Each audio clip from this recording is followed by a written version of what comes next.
Alright, hope everybody's having a good one. Welcome to Microsoft Flight Simulator 2024 with Cookie Pirate. Today we're flying the Cirrus VisionJet from Hilo, Hawaii on the Big Island up to Lihue on Hawaiian Island in the northwest. It looks like it's going to be about an hour and 9 minutes. 287 miles. I think we're going to go at 24,000 feet. But we may change that. We'll see. Climb aboard. Let's go flying.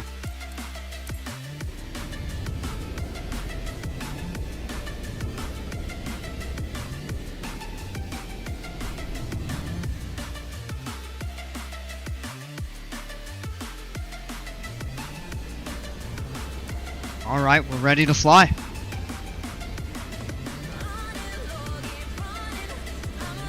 Well, should we go ahead and pre-flight the airplane? I say yes.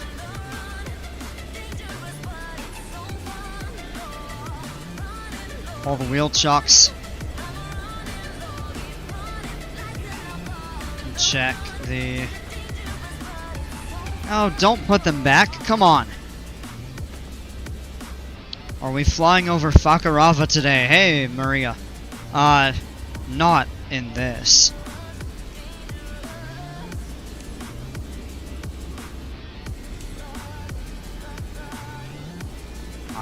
After this flight, we could do one kind of around there.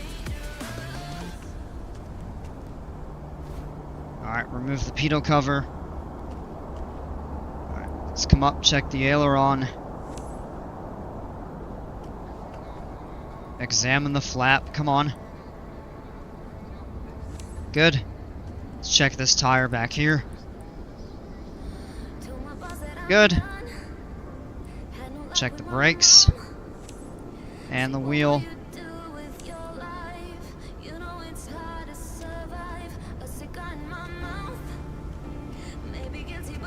And we gotta check the rudder vader. Interesting name, but since it's a V-tail, these actually function as both the rudder and elevators. So, remove the engine covers. Bralmick, welcome. It's the dolphin plane, yeah, right? Check that wheel. Check these brakes. Alright. And let's grab this and just check it out real quick. Looks good.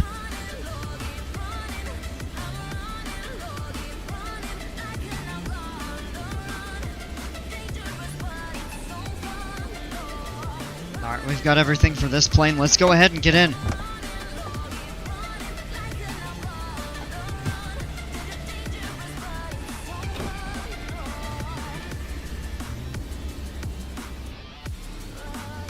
Okay.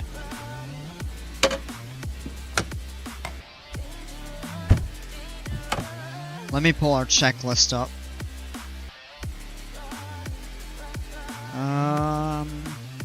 Yeah, that's down here.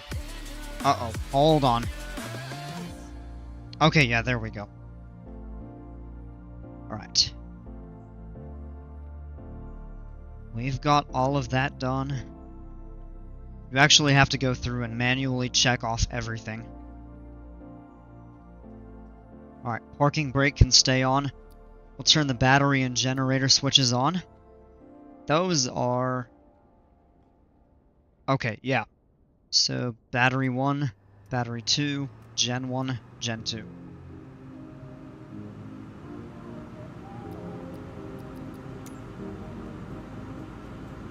get ready to start the engine, strobe light on, thrust lever idle, brakes, you have to hold them. With the parking brake set, you don't have to do that. Engine knob, engine button, instruments, ice protection. Okay.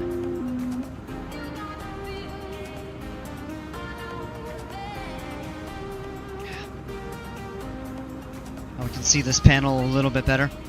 Strobe light on. Hide the yoke so we can see this here. Turn that to run.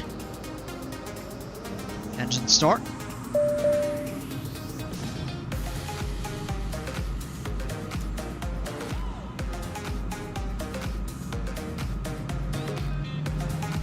engine instruments are looking good. Everything's coming up into the green.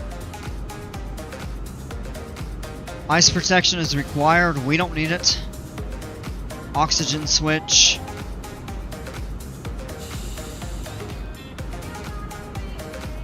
Avionics initialization. Looks like it's okay. Bleed switch set to bleed. Alright, before taxi, radios, altimeter. So we gotta get the weather here at Hilo. So what we're gonna do is go back into our flight planner. And we're going IFR.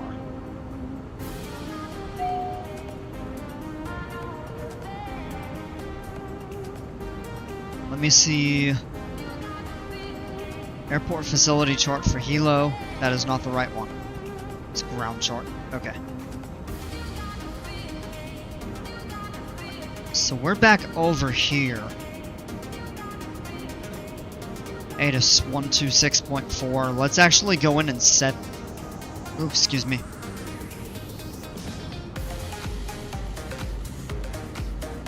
Let me go in and set that. 126.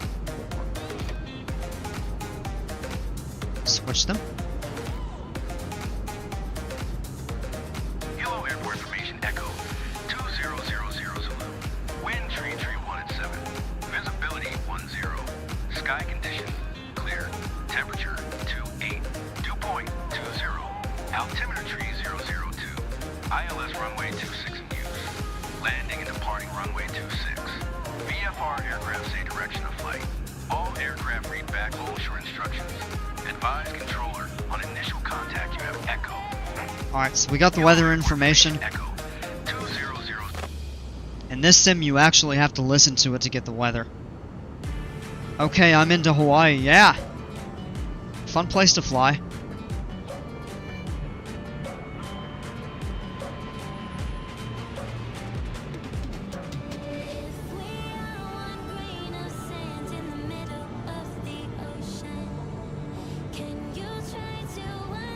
Alright, let me go back and check what else we need to do on here.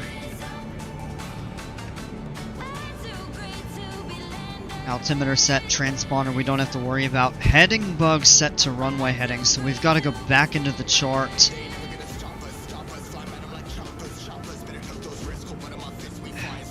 Come on.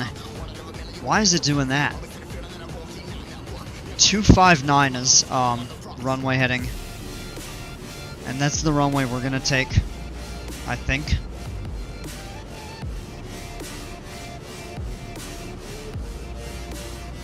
We could take runway 3, just go across and go down this way.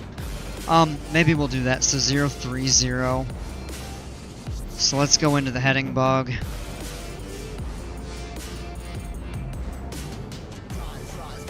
Yeah, we'll take runway 3 for departure. The next thing we're gonna do is get out of this.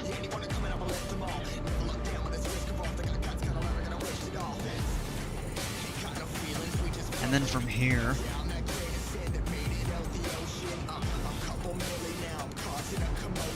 should be something to sink fuel on board. There we go. Alright, so we're all good except initialization. We're good there.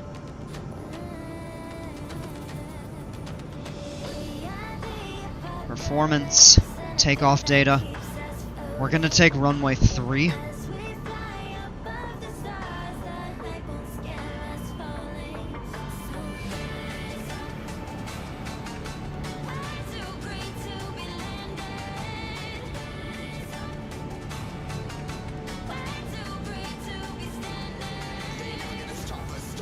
We'll set 3,000 as a conservative number.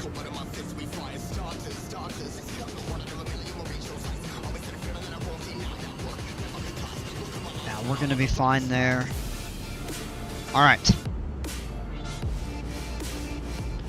Next up, let's go back into the checklist. Heading bug, altitude. I think we're gonna set that to 24,000 feet.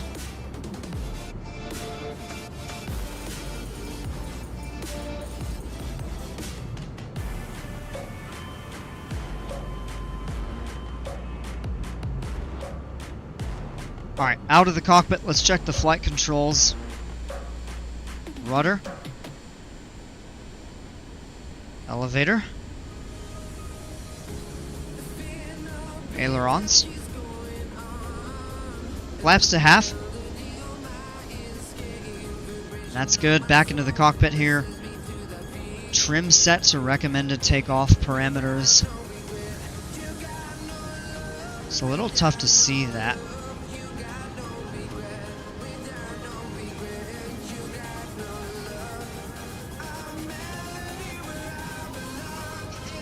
We set it right there. Should be okay.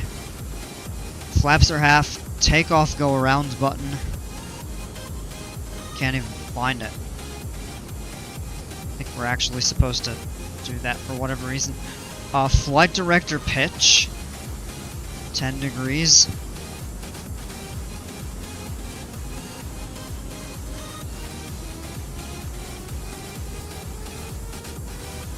I don't even see how to change that.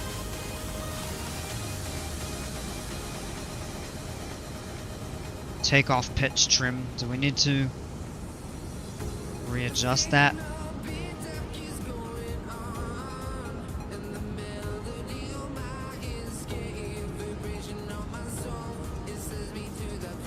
What does it recommend? See, that's way low.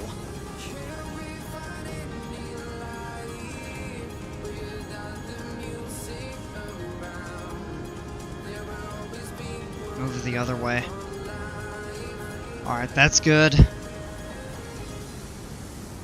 Release the parking brake, will taxi out, landing light, pitot heat, engine ice, wing stabilizer off, and trim and flaps. Okay.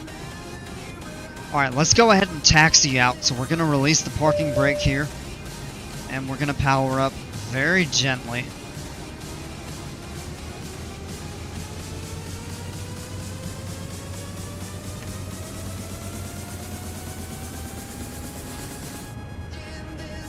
Keep going now. Turning right on the edge of the ramp here. Alright, pull the power back a little bit.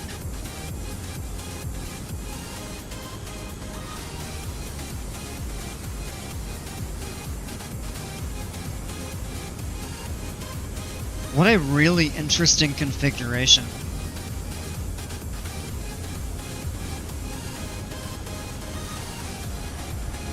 Seaplane right there, amphibious plane actually.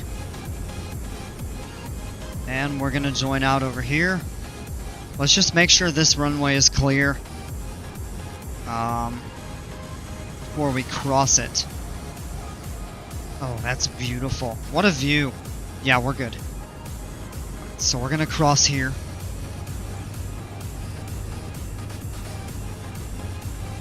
Because the last thing we want to hear is when we would get told, "Get off the runway!" Alright, we're across.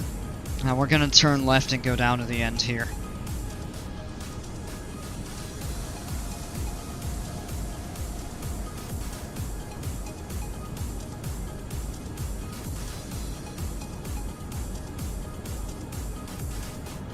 It's Mauna Loa back there.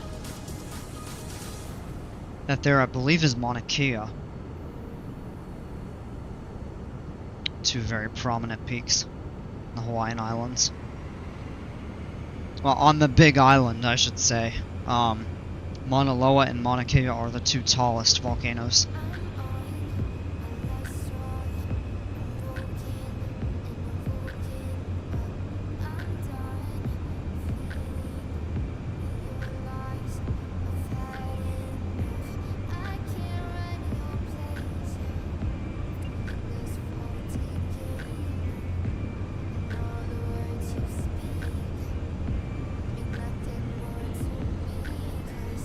Pitch is at 3, but it says to set at 10. Can you explain? The trim is set to 3. The pitch, it says you want these up here. I haven't figured out how to do that, and that sounds a little odd. Because what we'll do is when we take off, we're just going to hold the pitch at 10 degrees nose up. before we set the autopilot.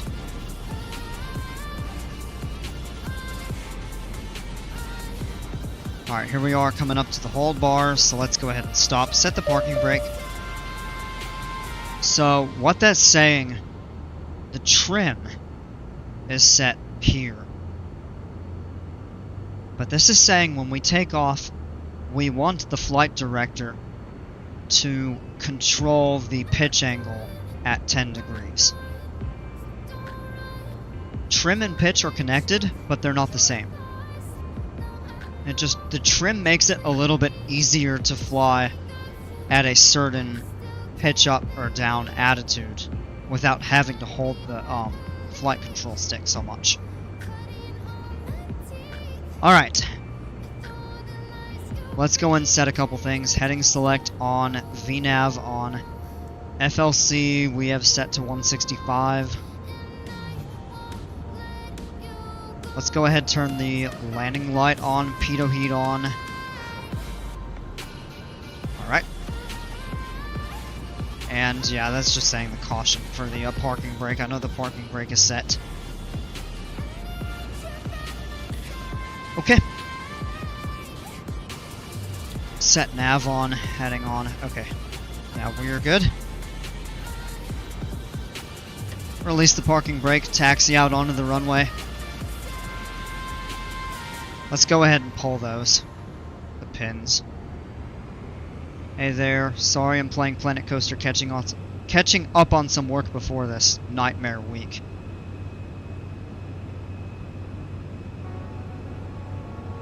I'm not looking forward to going back to work tomorrow.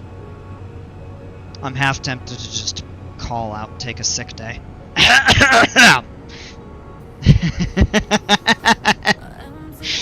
Oh, that was stupid.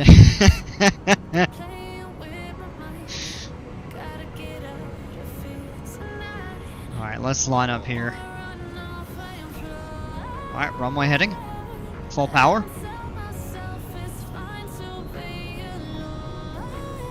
Engine instruments are good. Airspeed has come alive. We're going to rotate at 85, I believe it is in this plane. Or is it 90? Either way. Alright, we're up. Beautiful. Positive rate. Let's go ahead and bring the gear up. And let's bring the flaps up. We're going to get a gorgeous view of the city of Hilo right here. Tell him you caught a cold from how high altitudes.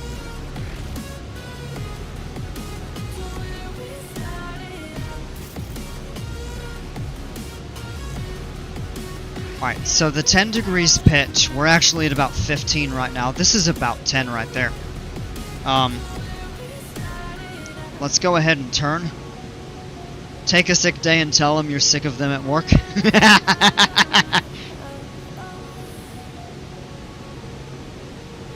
I want to call out to work's been extra dumb at AT&T. I wish the best for y'all. Hey, you too. Yeah, it is what it is, you know. It sucks, but you gotta deal with it sometimes. We can go ahead and engage the autopilot here, and if we let go, it should be taking care of all of the stuff that we needed to. Let's just make sure VNav is on. It is. FLC is on. It's going to let the plane accelerate to about 165. Beautiful view of the city of Hilo right here. And for reference, we started on the ground right over here.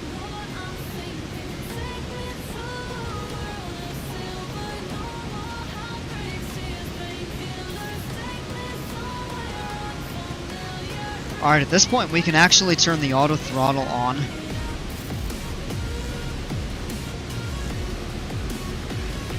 Wait, hold on. Auto throttle, there we go. Now it's going to pull back to what we call the climb detente. So you've got takeoff, climb, and cruise. And those are specified power settings that the engine is set to run at for the designated performance. So here we go. Yeah, gorgeous. Yeah, it's really pretty over here. This is Mauna Kea right here. This is the tallest mountain in the world. A lot of people don't know that. Mauna Kea is the tallest mountain in the world. Now, it's important to distinguish the difference between the tallest and the highest. Obviously, Mount Everest is the highest. But Mauna Kea, measured from the base on the seafloor up to the summit, is the tallest mountain in the world.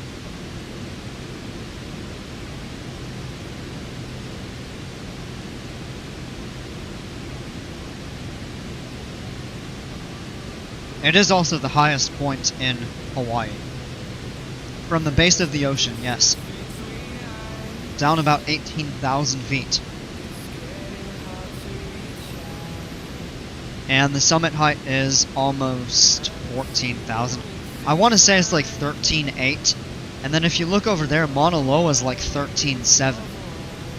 So, pretty similar. Mauna Kea is a dormant volcano, I'm pretty sure. I know Mauna Loa is active. It last erupted, I think, late 2022. And I don't know how well we're going to be able to see it. Let's take a look. Probably not much, but Kilauea is somewhere over here. And Kilauea is obviously extremely active. The eruption a couple days ago was in the news. Kilauea is the most active volcano in the world. Really pretty view. And back here is Hilo. I believe Hilo is the largest city on the island of Hawaii. The Big Island.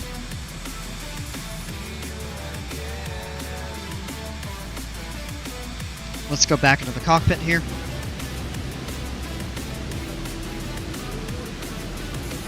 Beautiful view of the nobody sitting in these seats. There's a live stream from the side of that volcano. It's awe-inspiring. It's incredible. I'm learning how to be a pilot, a geographer, a scientist, and a meteorologist. Now we got it all covered here.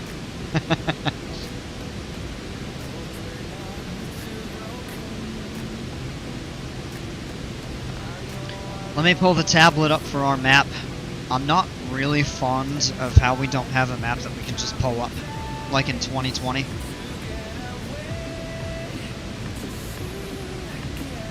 Alright, flight planner, let's go back to here, and there we go, map. Alright, our route today, we're flying out of Hilo here on the Big Island. We're going to be going pretty much right past the summit of Mauna Kea, so that's going to be a really cool view. Kona, over here on the west side of the Big Island of Hawaii. And then we'll have Maui off our right wing, Lanai and Molokai. Kaho'olawe, we're flying right over top. We'll just clip Oahu, so we'll have a really good view of Honolulu and Oahu's north shore. And then we're coming into Kauai Island, into the city of, and the airport of Lihue.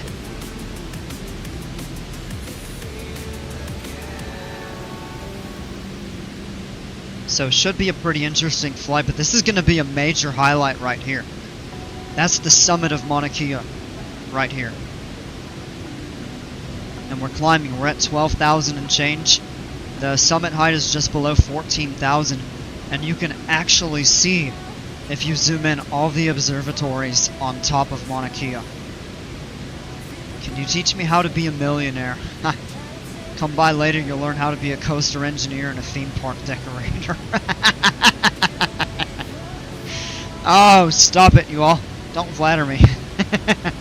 Wait until you learn to be a dragonborn. Oh my gosh, Maria. Yeah, Skyrim streams will be coming back. I haven't really planned for them yet.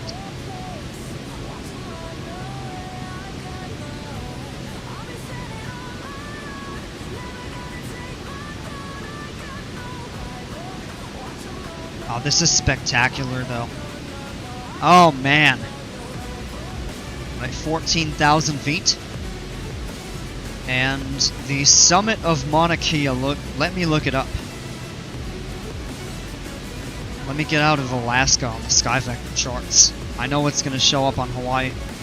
13,803 is the height of Mauna Kea.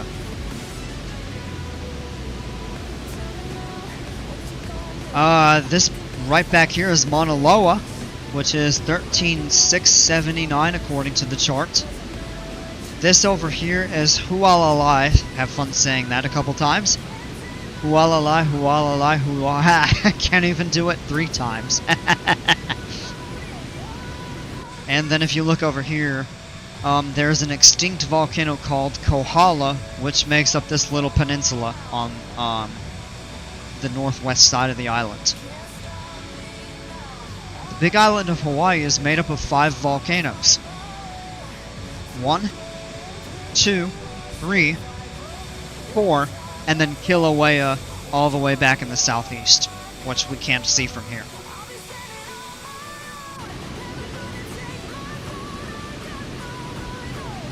You should stream City Skylines 2. I've never played it. I really don't know if I would like that game. I loved SimCity 20 years ago.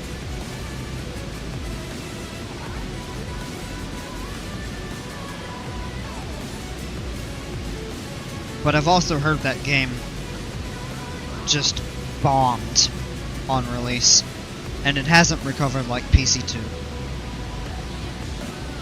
Can we land on that mountain? No. If you were in the Cub Crafters X Cub, still probably not because it's so high up. I'm not sure that the X Cub can reliably fly that high. I don't know what the service ceiling is.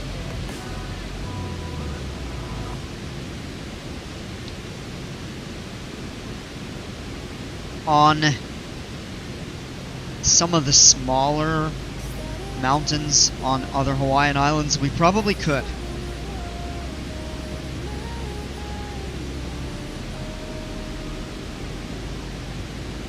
City Skylines 2 is not fun. I try and start playing and I just can't get into it, and I was obsessed with City Skylines.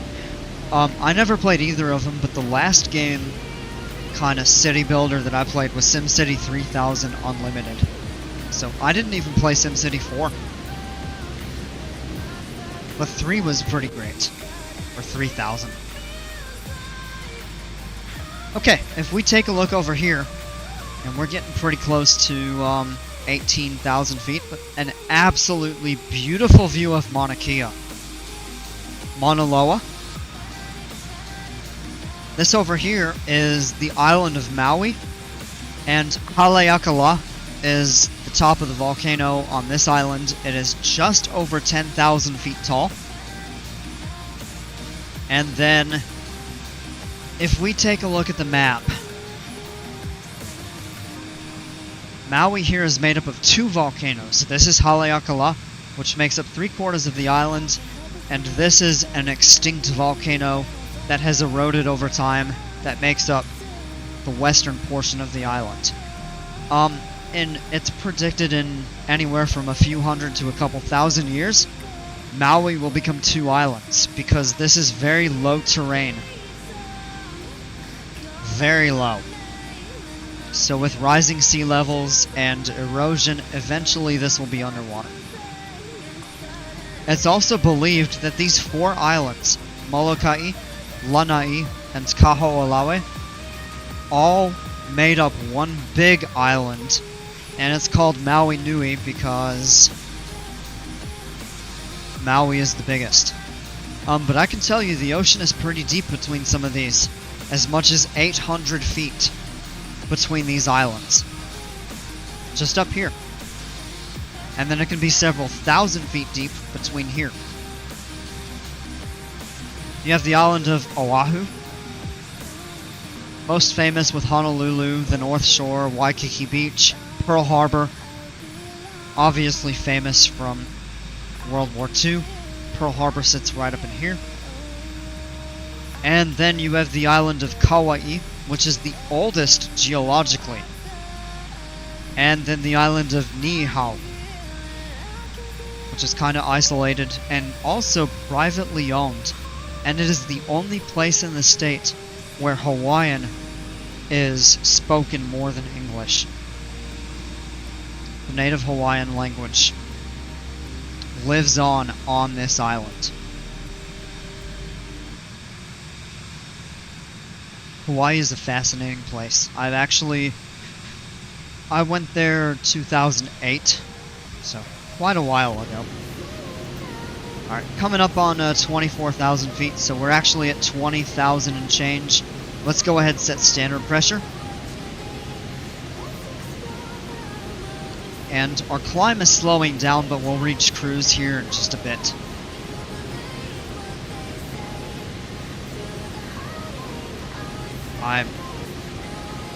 Actually, my senior year of high school, I wrote a research paper on the history and current status, well, current I should say, 2008, was when I wrote it. That was when I was a senior in high school. And I just dated myself. But it was really fascinating going there and doing all of the research on the history of it. It's really a tragic history, in a way. But it's a fascinating place.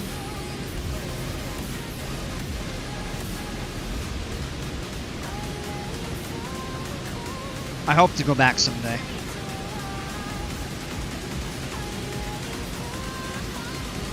Alright. Outside the temperature is minus 12 Celsius, which is 11 Fahrenheit.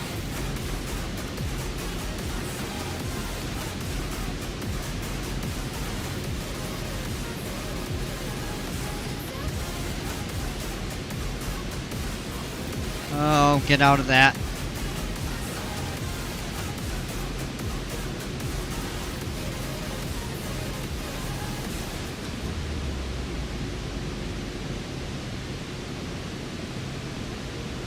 Let's zoom out a little more. Yeah, there we go.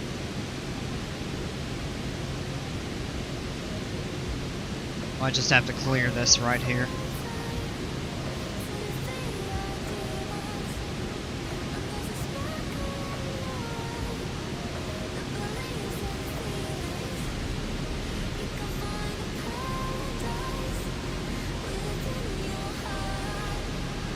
Alright, 22 and change, so we're getting pretty close to cruise. 24,000. We would probably cruise in the Cirrus SR-22 just below this. This plane can go to 31,000 feet. That's 1,000 foot notice.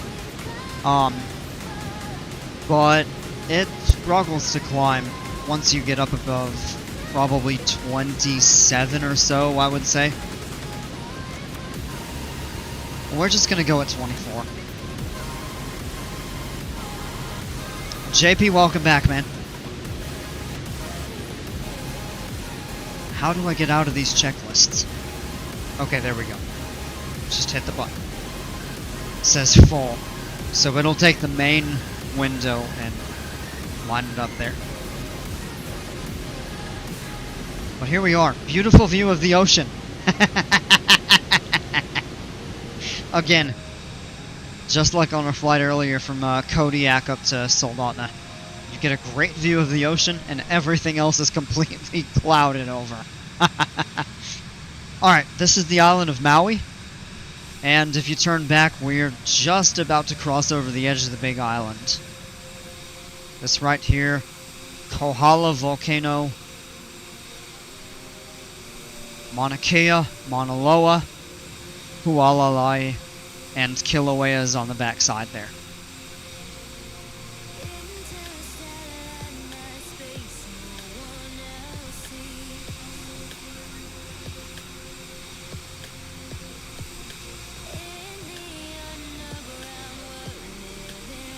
Alright, another fun fact is for the islands, if you were to combine every other island So, Maui, Kaho'olawe, Lanai, Molokai, Oahu, Kauai, and Niihau. All into one, they would be smaller than the Big Island. So the Big Island is actually larger than every other Hawaiian island combined. It's that massive. Hey, I love planes, you made it! You missed the first one, but I'm glad you made it for the second one.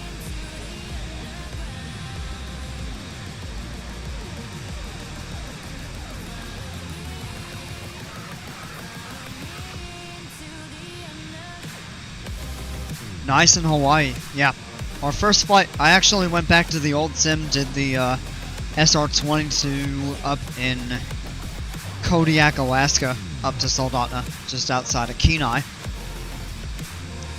And for this, we're in Hawaii. And I may do a second flight in this sim after this. We might go down to French Polynesia. Oh, you were outside. Yeah, no worries. I'm glad you could make it though. Alright, so we are cruising at 258, so we have a slight headwind heading to Kauai.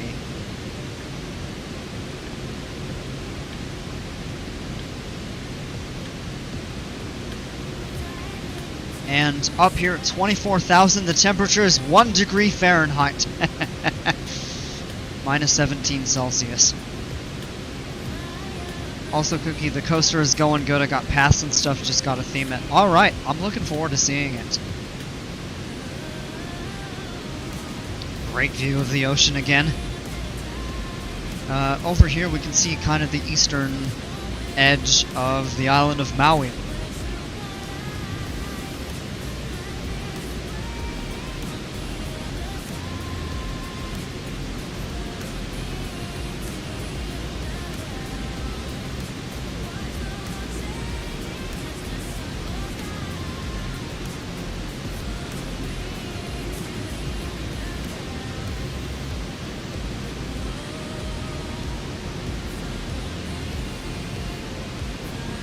So, interesting fact.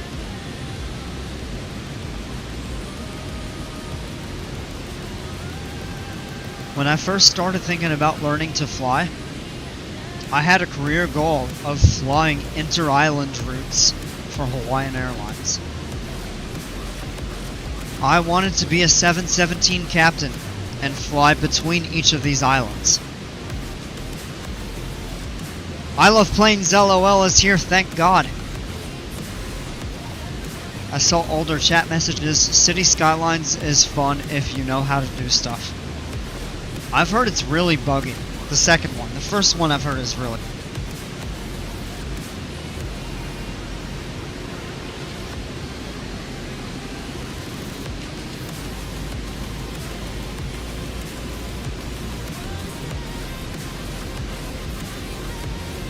Alright, I'm gonna give a short spoiler for what I intend to do next. We're gonna go out of Hawaii. Aha! This is the island of Tahiti. Moorea. Bora Bora. These are the Society Islands in French Polynesia. These are the Tuamotu Atolls. A little bit further up. Okay. The Marquesas Islands. I'm thinking of flying here next.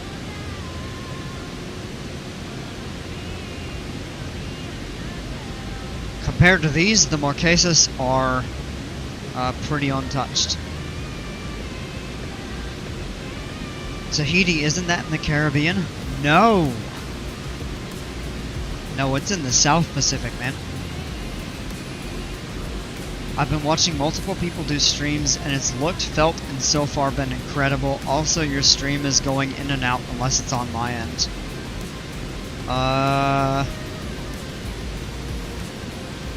It's probably on your end. Everything is showing pretty stable on my side right now. I know it did cut out a little bit earlier, but it should be okay. Unless somebody else speaks up and says that they're having a problem.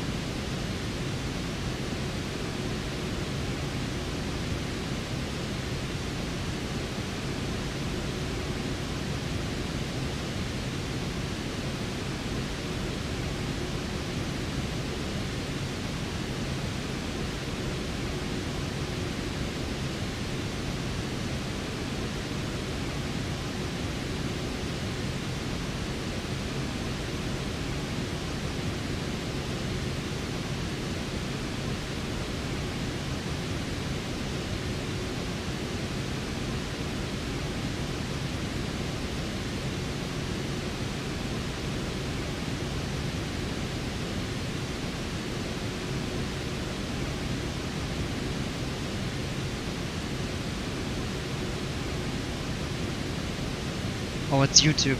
Ah!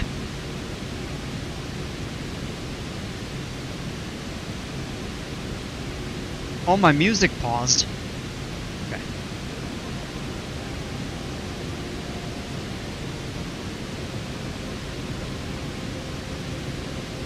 Alright, let's grab a view out of the cockpit. We are cruising at 190 indicated.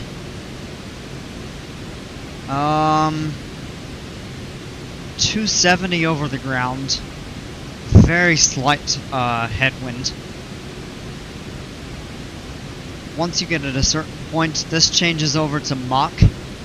I don't fly jets enough to understand that. Yeah, wonder what happened to the music. If you go more than, I think, about 35 minutes without having the tab pulled up, it'll automatically pause. You may be able to disable that.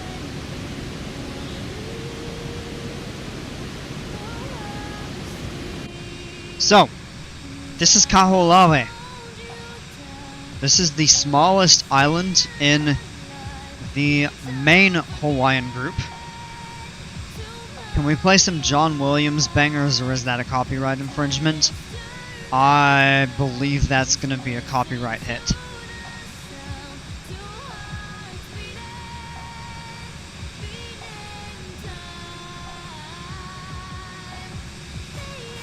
Anyway, Kaho'olawe here. The smallest of the 8 main islands, and it is also the only uninhabited island. This was actually used for target practice for the military until George Bush in 1990, I believe, placed an order stopping it. And it is relatively barren. Beautiful island. It could be. It probably doesn't look anything like it used to. Someone else who knows John Williams, I thought I was the only movie soundtrack nerd. No, there's a few of us. I like him. I mean, I'm not a gung-ho fan, but I like his stuff. This here is the island of Maui. This is Haleakala, the main volcano that makes up 3/4 of the island. Some towns over here, you have Kahului. Kahului Airport, which is Maui's main island, is right over here. Or, main island, main airport, I'm sorry. Misspoke. Main airport, and the main city sits right over here. Then you have Wailuku. Really good surf spot. I remember watching people surf on this beach right up here. Over here you have the town of Kihei. A little bit further down, Wailea, where I stayed, and Makena.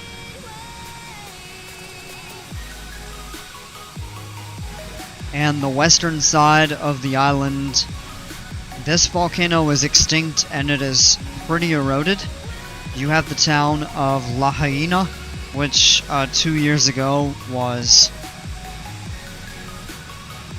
the tragic location of all of those wildfires, if you all remember that in the news. And I had a friend in college who was from Lahaina. And then you have the Ka'anapali coast. Kapalua, there's an airport on the western side. You want to go to Hawaii so bad. Yeah, I hear ya. It is a beautiful state. I loved the time that I had there. This right here is Lanai, and this is 98% owned by Dole. Or it was, last I knew. A lot of pineapple plantations. It's not heavily populated. I think fewer than 3,000 people live on this island. Let me pull it back up.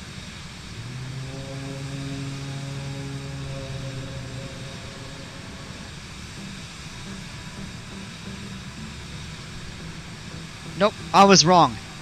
3,367, according to Wikipedia.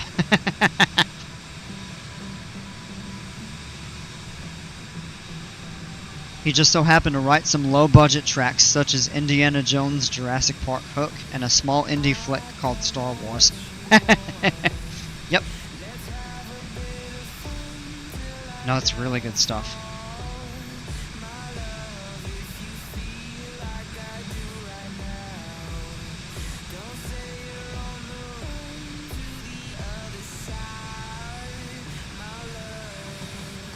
Giggity giggity goo. Oh yeah, good old Quagmire. Flying his plane. We're about to get some headwinds, giggity. Oh, I should keep it PG-13. Ah, we're all mature.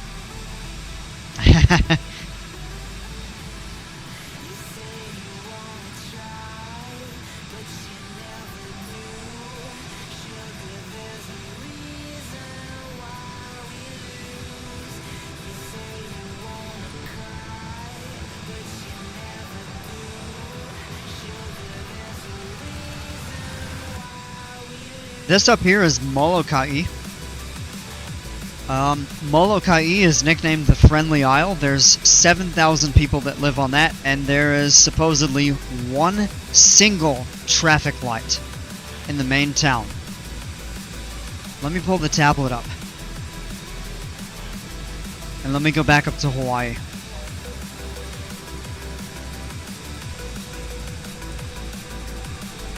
Molokai has two major, well, they're not even really major, but two sizable airports. Kaunakakai is the main town, and then you have, Kalaupapa on this little peninsula. This was actually a leper colony back in the 1800s, when Western civilization reached Hawaii and set foot on the islands and started to convert the local population to Christianity. They brought diseases. Leprosy was one of them, and lepers were actually sent to here. So, Kalaupapa is the settlement here on this little peninsula on the island. It's really tragic history. Never watched Family Guy, but I know stuff because of TikTok. Oh, Family Guy's funny. Been to Mexico 10 times, the Dominican Republic 4 times. I'm an all-inclusive resort person, yeah. I'll talk a little bit about the history of Hawaii. Before Americans reached... No, that's not totally true. It was the English, actually. Captain Cook. So, Captain Cook discovered the islands. He was actually killed on the big island of Hawaii. But there was a king of the big island. Each island actually was basically its own kingdom up until the early 1800s. And there was somebody called Kamehameha, I believe was his name. And he united all of the different tribes on the big island of Hawaii. And then he set out. He conquered Maui and these islands here. He eventually reached Oahu, conquered it, and then Hawaii and Lihue were ruled by another king, kind of tribal warrior. And he tried 3 times to get here. Twice he was turned back. But the 3rd time he got there, and the king on Kauai said, "You know what? We surrender. We don't want bloodshed. We understand what you're trying to do. We're going to work with you." So Kamehameha actually united the 8 islands. And the reason the state is called Hawaii is because the kingdom was Hawaii based on where Kamehameha came from. Had it been another king, it might have been called the state of Maui, or the state of Oahu, or Kauai. Were the Polynesians the first one to do boats and stuff? Yes. Not necessarily the very first ever, but what had happened is the Tahitians actually sailed, came north, found the islands. So Hawaii was actually settled pretty late along the pretty late in history, out of all of the different Pacific islands and stuff like that. But Hawaiians are pretty much the indirect descendants of the Tahitians. They might be direct, I'm not sure. But it is pretty widely accepted that Hawaii was settled by Polynesians that came from Tahiti. Why are you becoming our history teacher? I don't know. I love the history of Hawaii. Apologies for my absolute ignorance if I'm wrong. No, you're on track. You're on the right track, definitely. The Hawaiian language is the most similar to the Marquesan language, which are these islands down here, which I think we're going to do our next flight kind of in some of these islands here. And the Marquesas Islands were also settled by Polynesians who came from Tahiti. They came here, and then it's actually believed that people came from these islands going north up to Hawaii.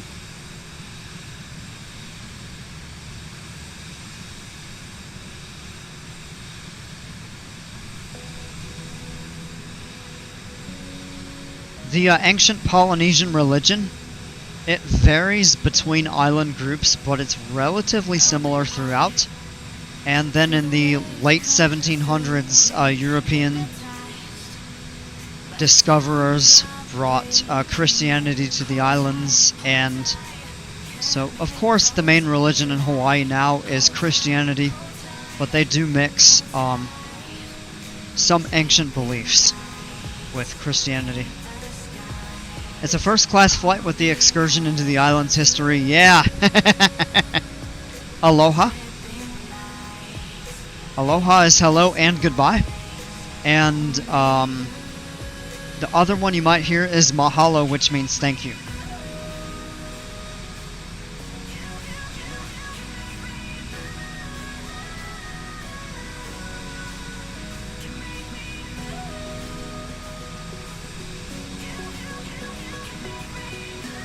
Let's go back into the cockpit and just make sure everything's on track here.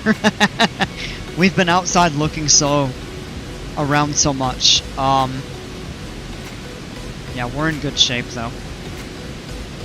It looks like we're gonna be about 27 minutes. Let's round up to a half hour because we'll have to descend and slow down. Lihue is a pretty airport, pretty easy to get into. Hawaii is the oldest of the main Hawaiian Islands, and it is actually the site of the rainiest place on Earth, Mount Waialeale, which is pretty much in the middle of the island. Buddy became a history teacher on a YouTube stream on Microsoft Flight Sim. And a little bit of a geography teacher too.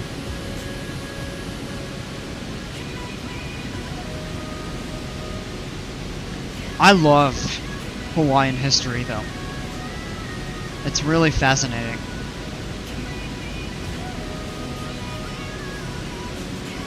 If you haven't really learned much about it, I really encourage you all to go and just, you know, Wikipedia. Everybody hates on Wikipedia, or at least in the past, but it has become so reliable. It's great for summaries and stuff, but now the way that they have all of the references cited and everything, and they vet all of the research that goes into it, Wikipedia is very reliable these days, I will say. That may not have been the case 15, 20 years ago, but nowadays it's a great place to go find information on, you know, different topics.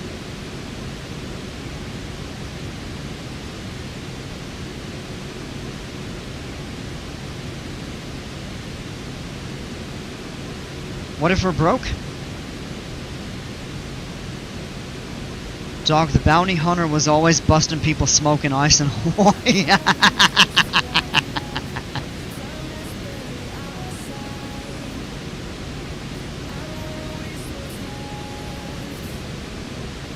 Alright, so we're over the western tip of Molokai now.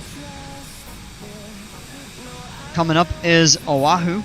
This is by far the most populous island, of course, with the city of Honolulu. You can actually see Honolulu International right here, and Waikiki Beach is, I believe, right here. Here's Diamond Head. This is Oahu's North Shore, great surf spot.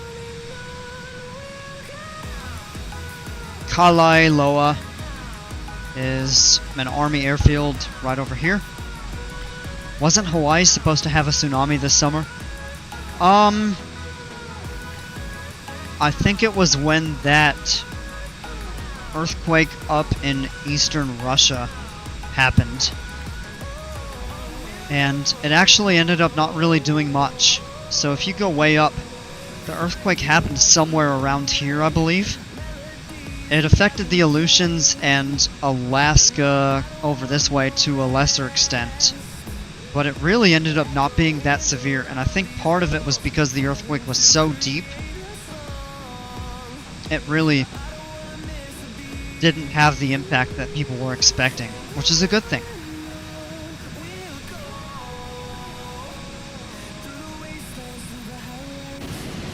Alright, let's see if we can get the weather at Lihue real quick. So what we're going to do is pull the tablet back up, and we're going to go in here.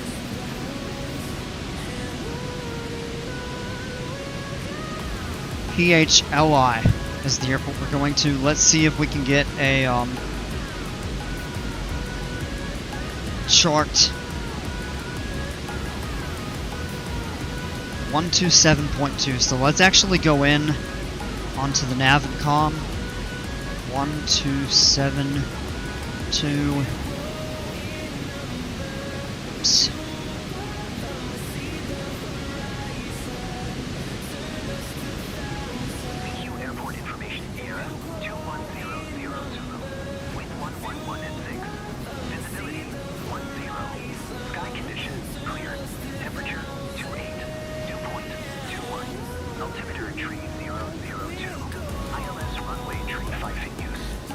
Alright, so they're using 3.5, so we're going to be landing with a slight tailwind, but we have a pretty good length of runway to work with here.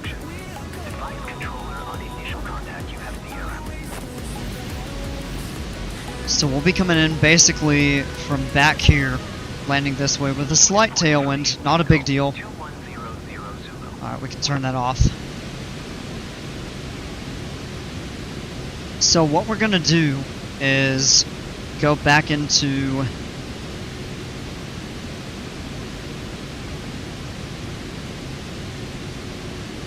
procedures.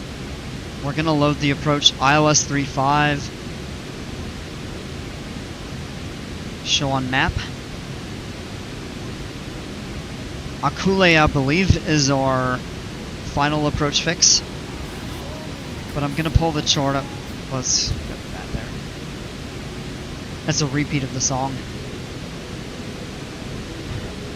Let me just take a look on Sky Vector. It's off screen, it's on my secondary monitor. ILS-35.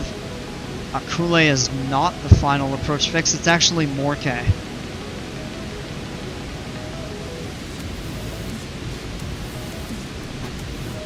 So we can actually go to Napua, and that's going to fly us to the final approach fix without a turn.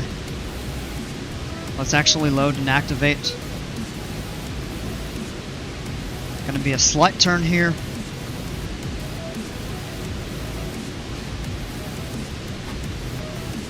You can see it in the distance. This is Kauai, right back here. Great view of Oahu. This is Honolulu International right here. This is the city of Honolulu. This right here, I believe, is Waikiki Beach. Pearl Harbor actually is right back here. It'd be really cool if we get a view of the USS Arizona Memorial.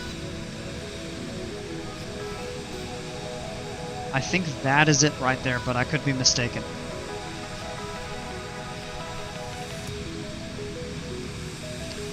This is the North Shore. This is a super good surfing spot. Of course, they have the world famous big waves with the pipelines and everything like that. Really a fascinating place. I love Hawaii. Maybe not quite as much as I love Alaska, but Hawaii is incredible.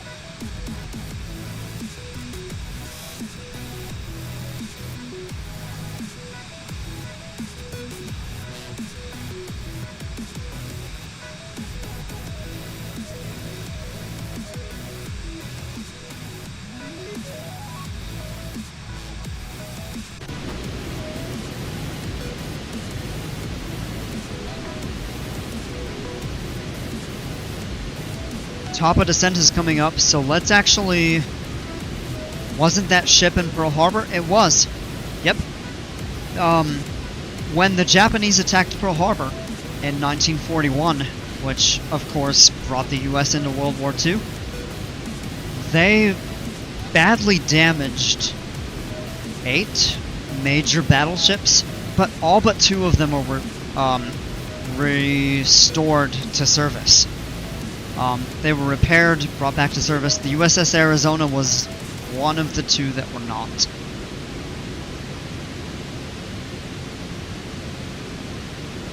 So let me see, it's telling us 3,000 feet to Napua, so let's actually go ahead and lower that.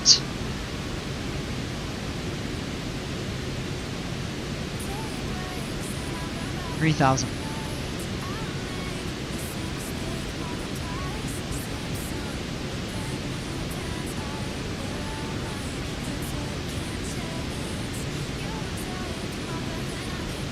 And then we can go into the flight plan.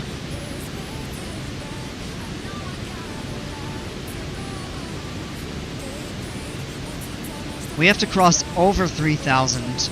We don't have to be at 3,000, just as long as we're above it by the time we hit that. We need to be at 3,000 by the time we hit the final approach fix. If we look at VNAV, it is showing us top of descent in about 2.5 minutes. So we're looking pretty good. This right here is Kalailoa, which I believe is an Army airfield. Kind of on the southwestern side of the island. Hawaii right back here in the background. At 24,000 feet, if we were to look, you can just barely make out. This is the big island of Hawaii. This is where we took off from.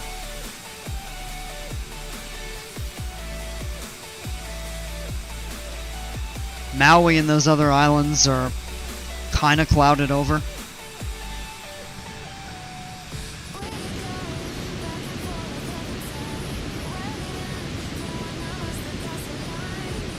Let me make sure VNav is on. It is. Don't have to worry about the FLC right now. That should start us down. It's like this one kid that always somehow gets my teacher talking about something completely like so weird, talking about how the Japanese bombed the USA. Hey, teach how are mints made? Oh yeah, so they are. Need to finish laundry, get ready for work and some other things. I'll look for you later when I get back. Alright, Bromic, we'll catch you later. Thanks for joining. I appreciate you hanging out.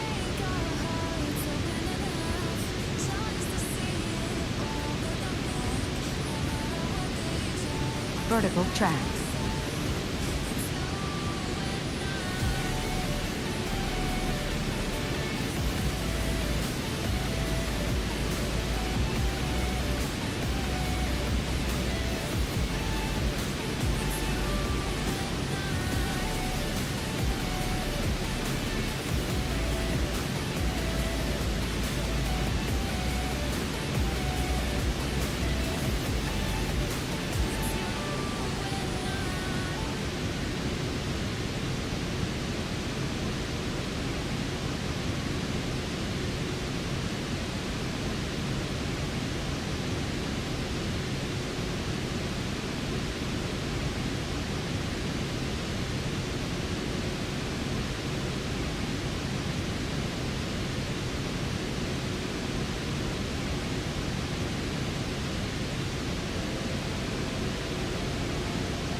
Actually, how are mints made? So happy you got the Phoenix to work. Yeah, that's good.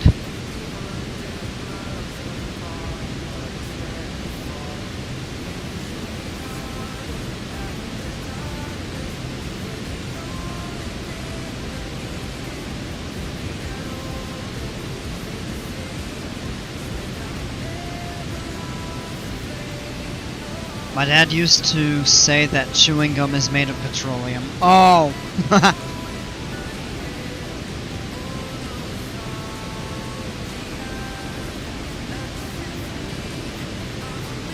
Alright. What did they say the altimeter at Lihue was? 30.02? Or is it 3000? Yeah, 3002. So, we're not below 18,000, but because we're going there, we can go ahead and just set that as we descend.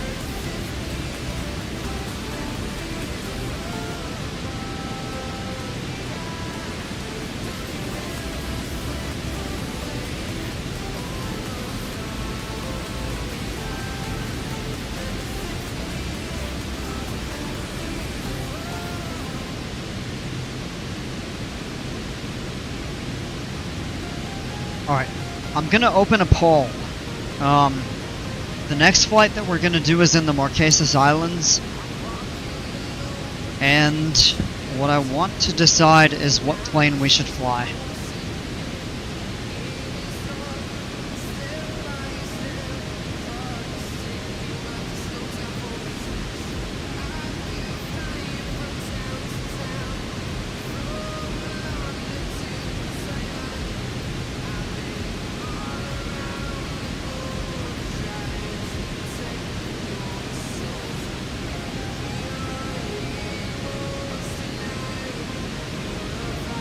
Alright, there we go. So you all choose an airplane.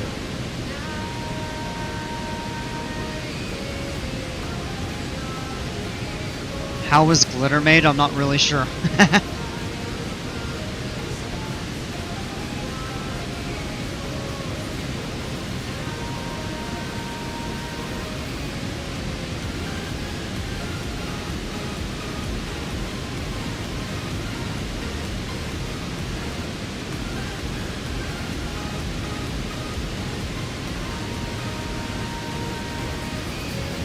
Ooh. So 4 people have voted, and 3 have chosen the diamond. Interesting. Diamond is a good plane.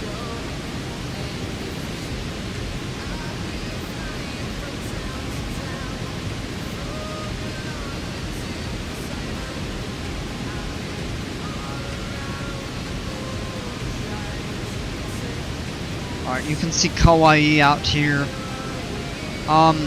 You can just barely see the island of Lihue right over here. You can actually see the airport that we're going to. It's right here on the eastern side of Kauai.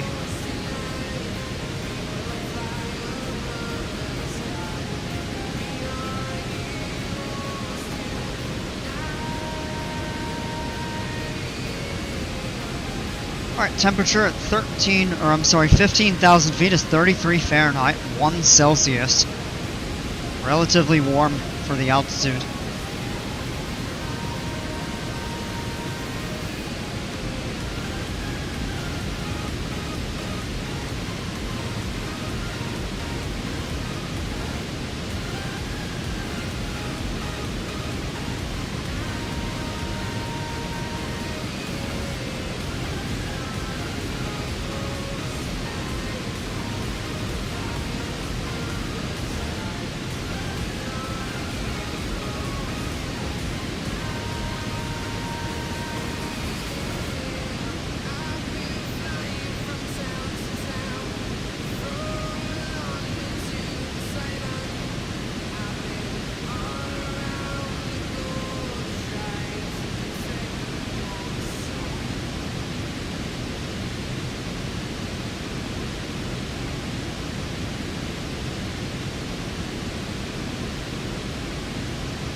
Alright, so it looks like we'll do the Diamond DA-40.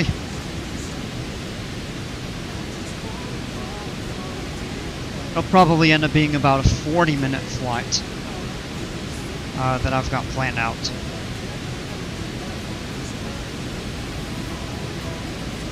Diamond is a fun plane, pretty easy to fly.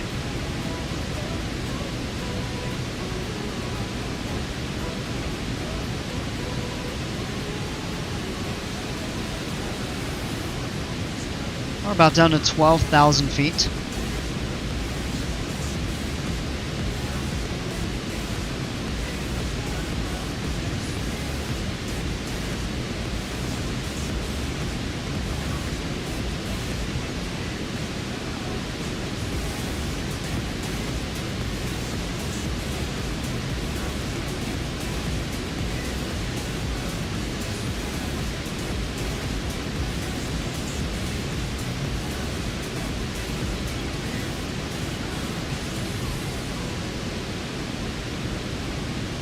Starting to get a tad hungry.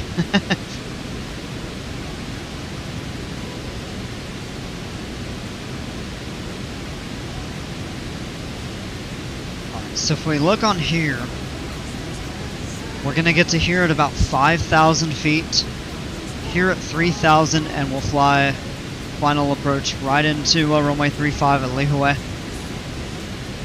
We should get a weather update in just a minute.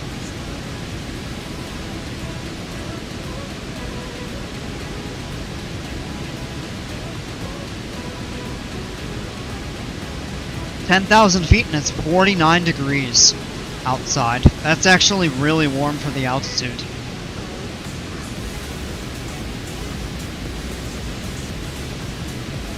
And at this point, we basically have no wind.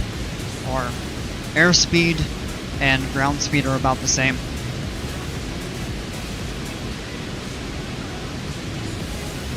I just did the worst departure out of O'Hare. Oh man.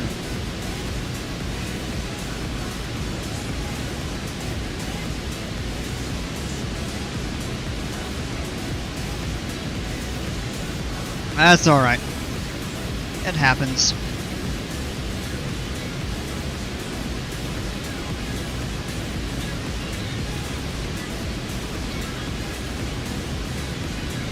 Quick view outside. You can just barely see Oahu. So the distance between Oahu and Kauai is the largest of the main islands. So on the ground, you actually cannot see from one to the other. Except with maybe the rare exception of the possible clearest day. But I can tell you, when I was in Maui, you can see the other 3 islands nearby. So let's go back out of that to the map. You can see these 3 islands, and on a good day, you come out far enough, you can barely see the big island.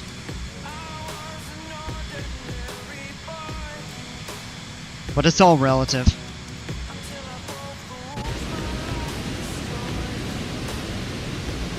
I lived in Hawaii. I did not, but I have been there.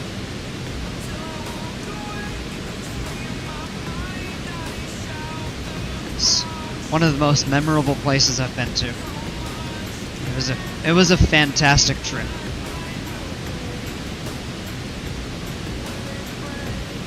I went in 2008.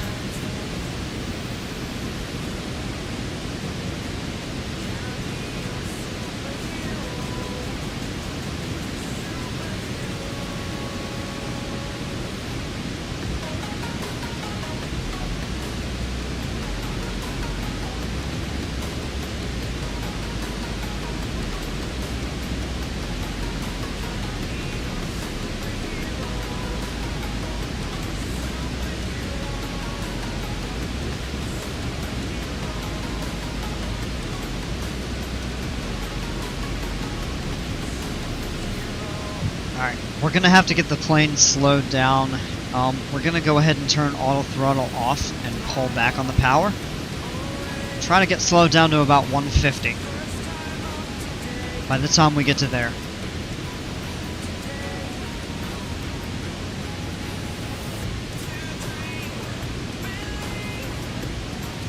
Gonna add a little bit of time. It's saying we should be on the ground in about 5 minutes. It's probably gonna be more like 7 to 8. That's a good speed, though, that we're at right now. And let's see, do we have updated weather at Lihue?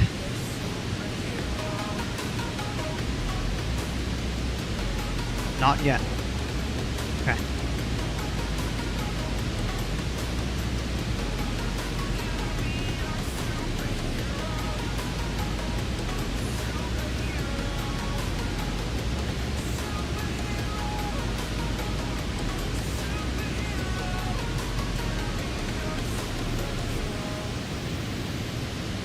If you were to go beyond this island about another 1,000 miles, you would eventually reach Midway. Famous battle in World War II. That massive victory that the Americans pulled off over Japan, which really kind of started to turn the tide of the war. Happened up at Midway Island. That would be another probably 3-hour flight in this aircraft.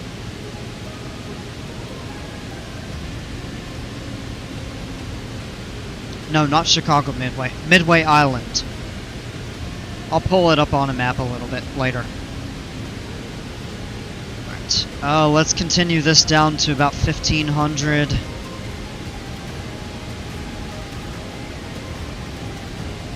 Turning final Lihue, right is over here.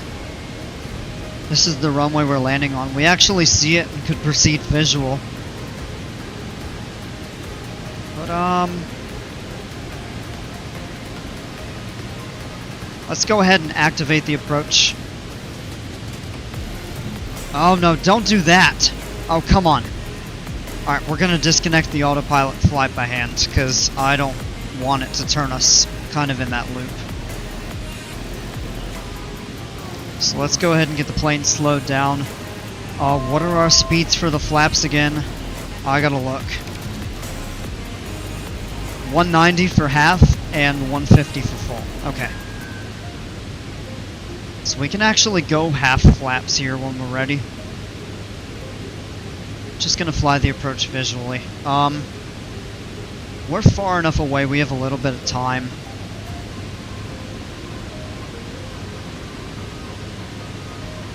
Let's just zoom in a little bit so we can see.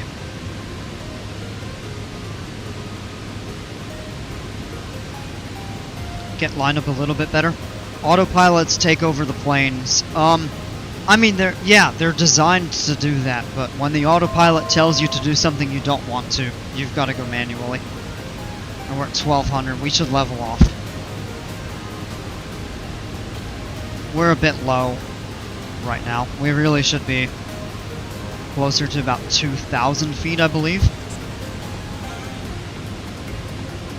Let's pull back. We can actually go half flaps now.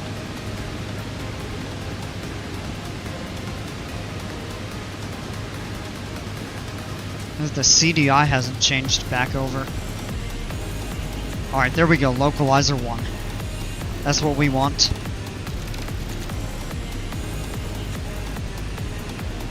Yeah, we're a bit low. Let's level off here.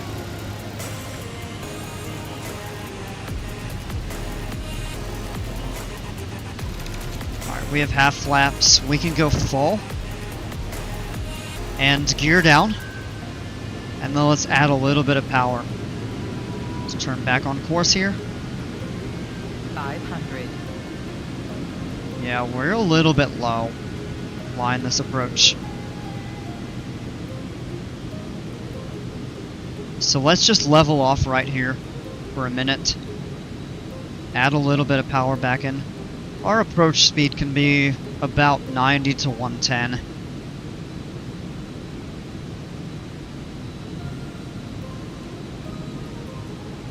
Repeat of the song. It's actually a different version of it, but same thing. 500, yep. Alright, here we're picking up the glide slope. Let's get the plane slowed down. We want to be at about 90 knots now. Take the power back out. This is looking pretty good. We're a little low, but we're stable.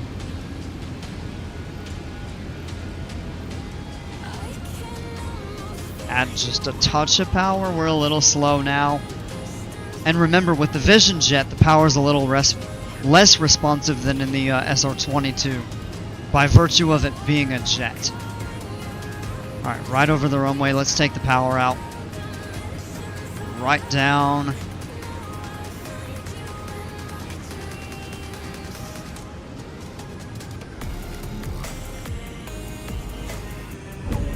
There we are. I think we bounced a little bit there. Not bad though. Bring the flaps up. And let's just roll. We have a little bit of a taxi.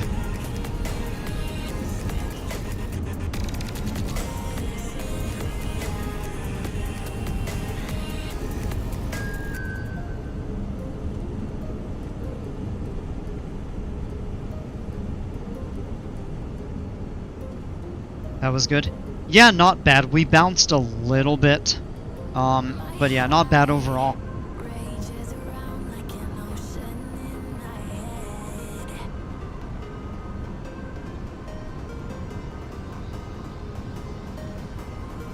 Beautiful view of the island of Kauai. All around us. It's gorgeous.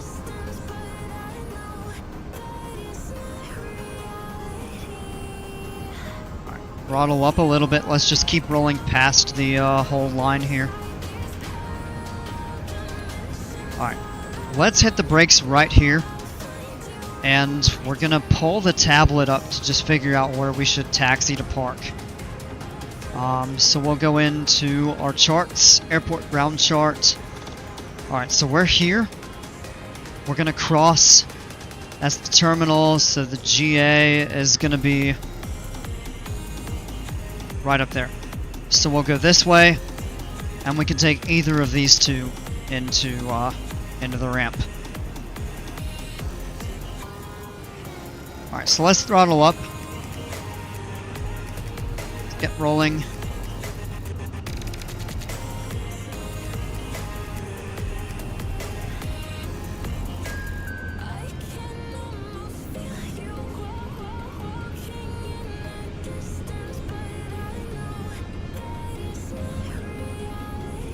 Doing about 26 on the ground. That's a tad fast, but as long as we're not going more than 30, it's really okay.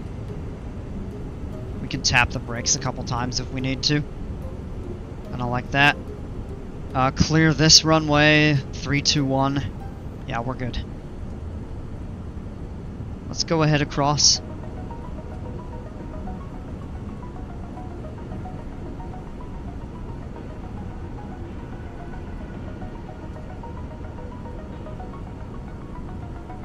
Did you buy FS24 or did you use Game Pass? I'm using Game Pass right now. I'm probably going to buy it though. And we can go straight ahead here.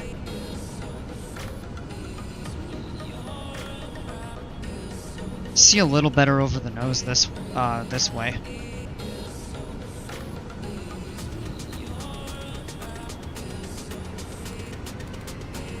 That's the main terminal over there.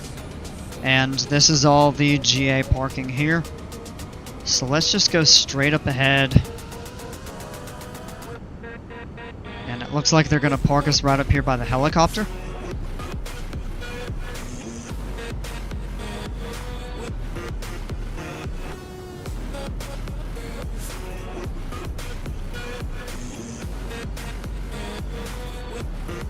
Now it's going to have a circle around maybe.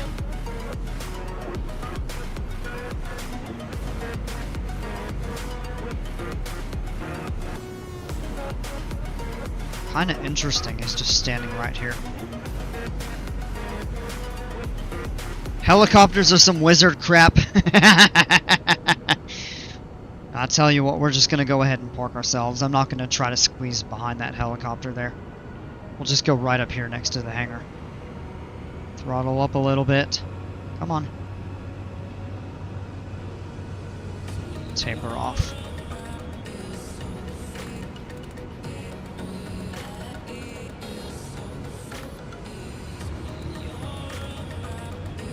Up a little more.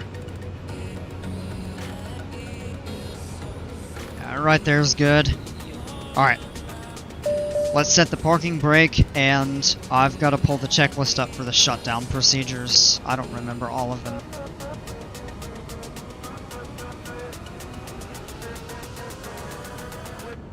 Alright, rust is idle, engine protection off, ice protection is off. We never turn that on.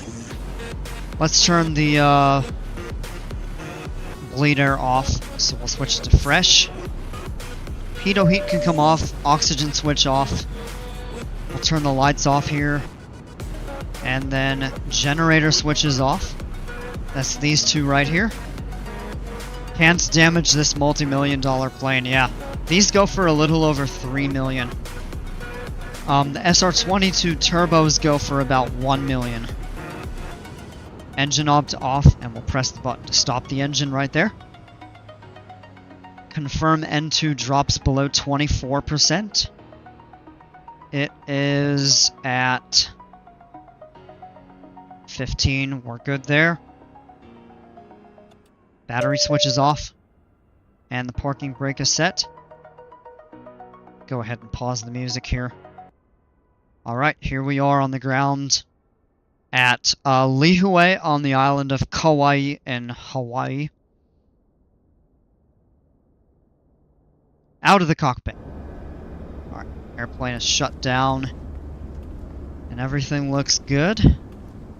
So we're all set with that flight. Let's go ahead and end it.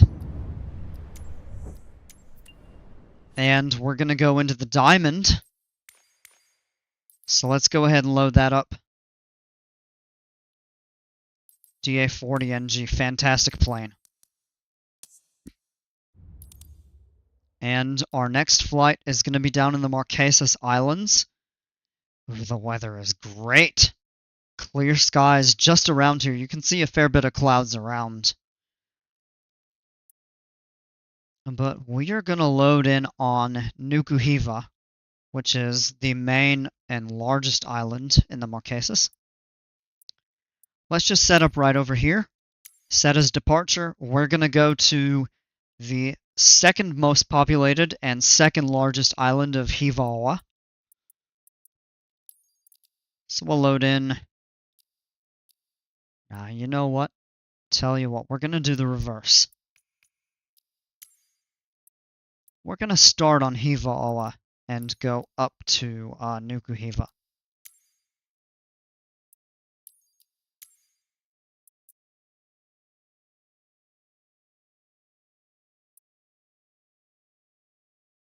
These are super pretty. Set as arrival. So this is saying 55 minutes. It'll probably be a little bit shorter. But we'll see. Let's go ahead and load on in. I'm gonna adjust the music here. Let's get this set up. This will be a fun flight. Really pretty environment. And we're ready to fly. Pre-flight real quick. Pull the wheel chocks. We could skip this, but it's fun to do. It takes just a couple minutes. That's all good. Check the flap is good. Ailerons.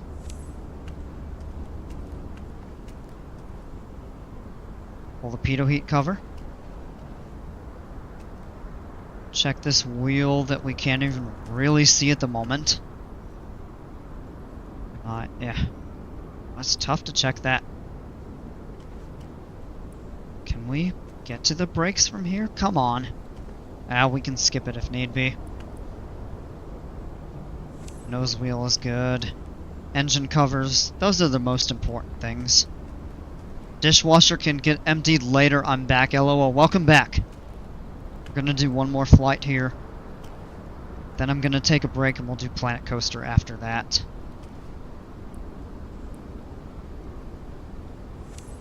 Tire's good. We'll have to go behind the wing to check the strut.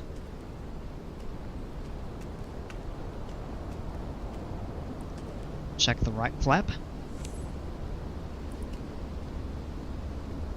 Come on. Come on! There we go.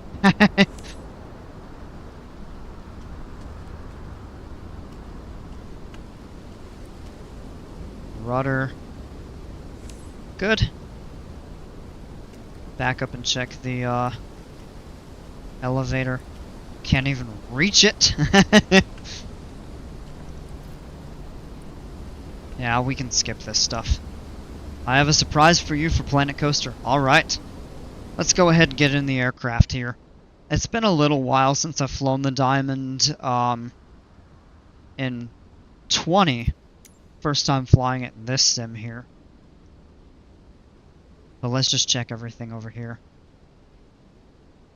Electric Master, that is one of these down here. Engine Master. Where is the Electric Master switch? Is it this? Essential bus? No, it's this right here. Fuel valve set to normal. This is not Hawaii, this is the Marquesas Islands, which are geographically similar, but they're located far away. This is actually technically part of French Polynesia. Power's idle. Fuel quantity. Let's go into the planner, make sure everything is set to load properly. Takeoff weight looks a little high. We can turn the fuel down to about 50%. That's a bit better.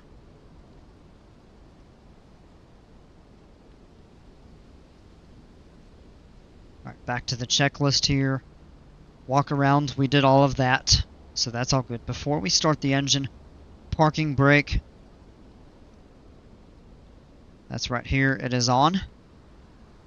Exotic, take me to one of those 5-star resorts with the little bungalows right on the water. The Marquesas don't have those. There's not a lot of beach. The islands, the topography is pretty steep. You're thinking more of Tahiti, Bora Bora, Taha'a Islands, stuff like that. But these are really pretty. Have to go, but nice flight in the SF50 Alright, man. Thanks so much for hanging out. We'll catch you later. Trim wheel set to take off. That is right here. That's good. Power idle, avionics master off. We'll turn the electric master to on.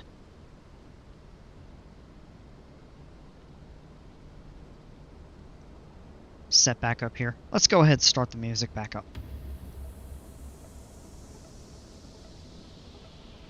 Alright, start the engine, strobe lights on. We'll turn the nav lights on as well.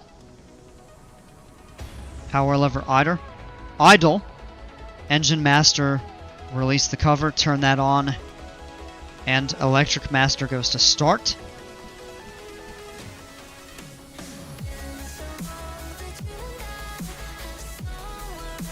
Avionics master on.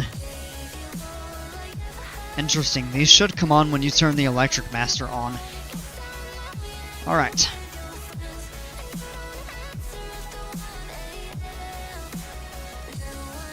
Engine idle, 890 plus or minus 20.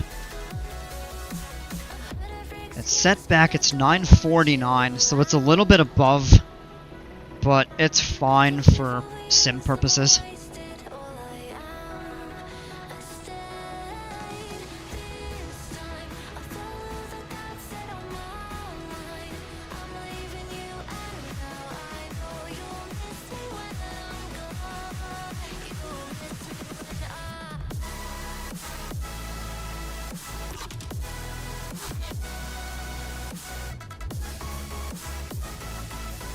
And parking brake release for taxi. Let's just get a couple other things configured here. G1000, so this is pretty much the same avionics that we had in the Corvallis, and it's relatively similar to what we have in the SR22, except in that plane, it's tailored a little bit to be more specific to that plane. This is generic, you'll find this exact setup in the in this plane, the Cessna 172 with the G1000, the Corvallis. Okay.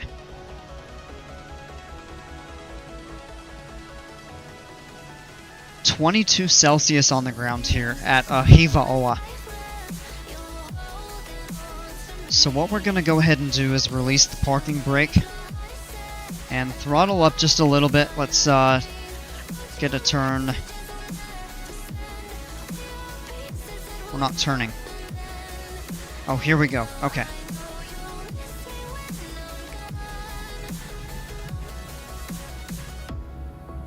Swing around. This is the hold bar.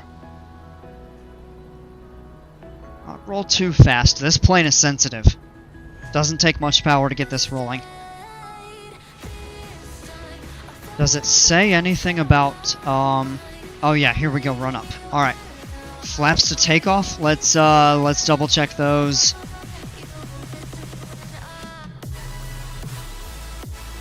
Trim neutral.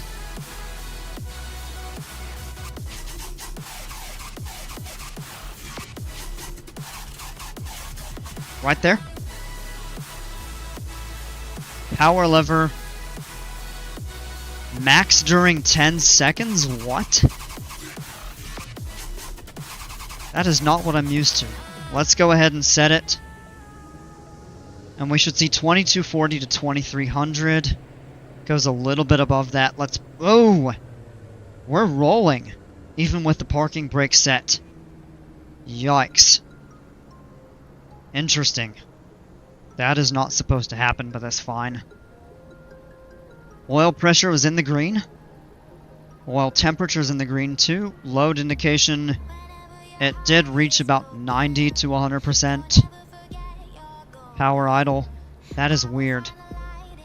Alright, let's go ahead and turn the landing light on when we get out onto the runway. Transponder on in altitude.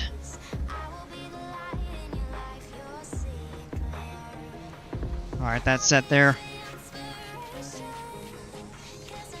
Yeah, we should not have started rolling with that there. Usually this takes you 1900 to do the run-up. Don't even have to worry about the mags. This is gonna be rotate at 59, climb out at 66. Flaps up when we're 300 feet above the ground, so airport elevation's right about 1400. 1700 will bring the flaps up. Landing and taxi lights off. Alright, let's just go in and configure a couple things here. So we're going to turn heading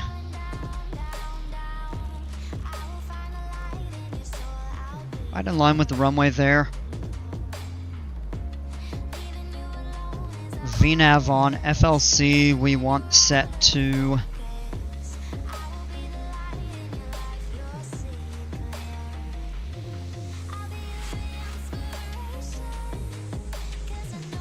70 for the climb out.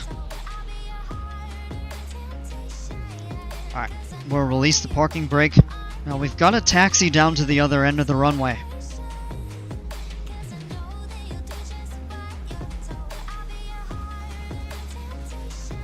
Regardless of the wind, in this airplane we really need to take off 2-0.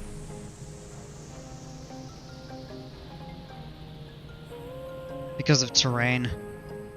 We could probably get by taking off this direction, but better 2-0 because of the way the wind works. Even if you have a tailwind taking off, there can be some really serious downdrafts that we want to be able to climb above. Really interesting topography on this runway.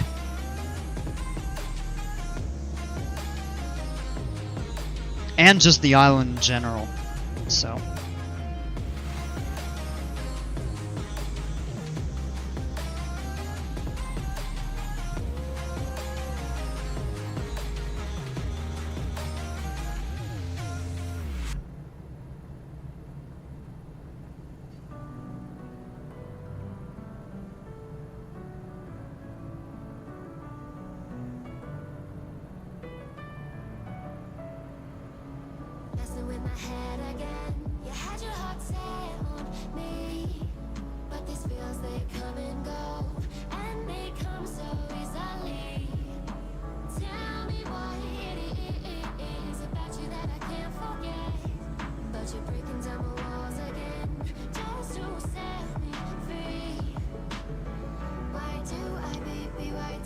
just a little bit further.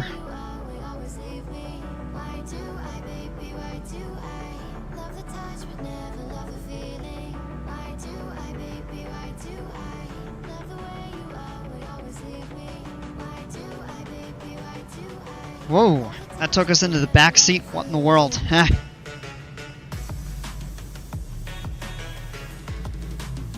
Alright, here we are at the end. Hit the brakes and circle back around.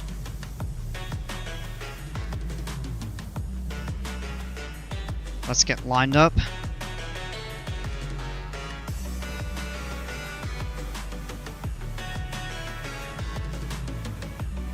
Alright, full power. Engine instruments look good. Airspeed is alive. A little bit high on the power, but we'll pull that back after we get airborne. There's 60 rotate. Up. And we're looking good. Climb out. Great view of the airport right down here. We're looking for about 70. So we'll lower the nose just slightly here.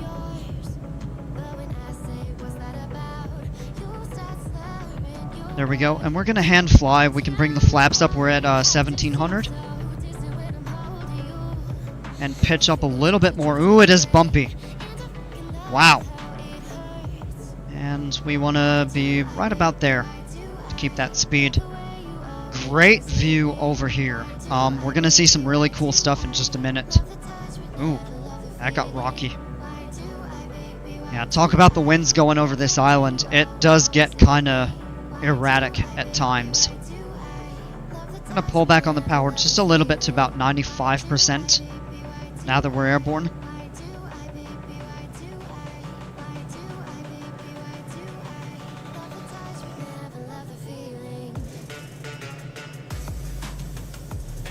And let's set the autopilot. Go ahead and turn on course here. Oh, come back up. Come on. It's not keeping our altitude. Alright, let's go ahead and start the turn. We're going to have to do this manually.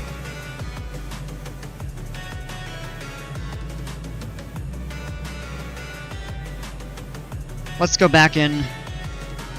Set a couple things. Let's make sure our FLC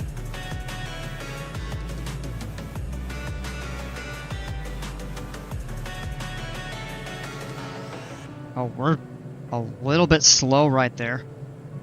70 knots. Nav mode is on. VNav was on. Oh, we accidentally turned that off.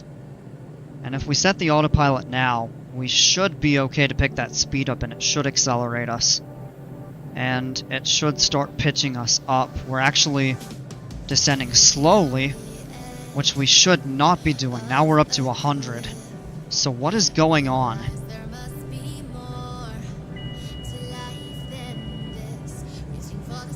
Come on. Altitude on.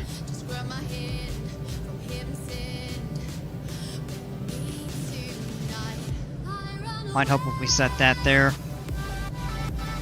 Yeah, this is going a little bit haywire. Alright, finally finished the side friction coaster. Alright, I'm looking forward to checking it out, man. Set the autopilot now, let's see what it does. Should take us up. The FLC got shut back off. Come on.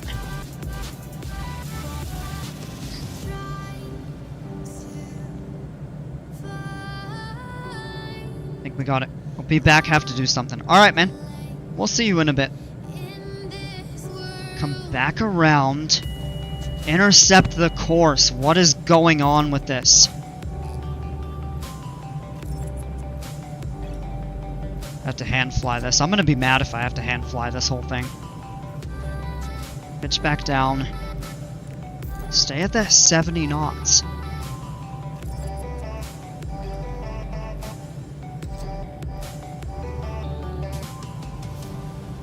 Alright, autopilot. FLC is set. Altitude should keep going up. VNav is on. Why? That was back on. What in the world? It's turned us almost completely back around. Pain. Alright, let's see what it does now. Grab a view. We kind of missed the city that we flew over here. But Atuona it's not really a city, but it's the main town on the island. If you look back here, this is Tahuata. And then Motane and the island of Fatuhiva way back in the distance. The only way you can get to that is by boat or by seaplane. I'm gonna be mad if I have to fly this plane. I didn't mean it like that. Hand fly it, because the autopilot won't take over properly. And our speed is accelerated, we're in the yellow.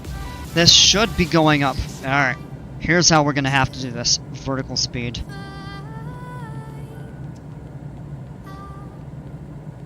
Let's go up.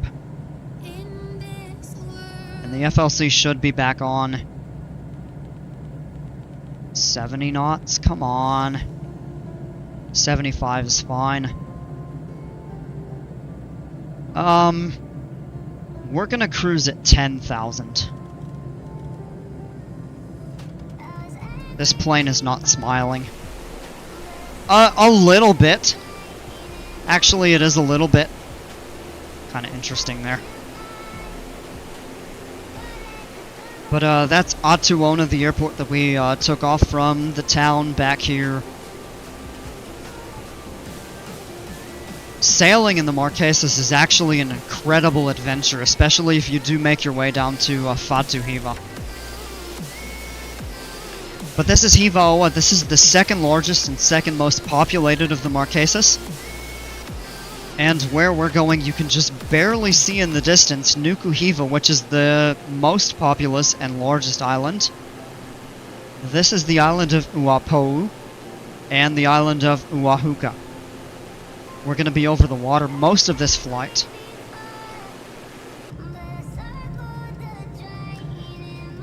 It looks like we finally got the autopilot figured out.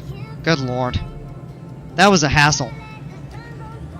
I'm going to have to spend some time making sure that in this plane and the Corvallis, since it's the G1000, we'll have to make sure the autopilot is configured properly so that we don't have to fight to get to where we need to go. I'm bummed we didn't get a good view of Atuona. It's a really cool town. Some beautiful sights there.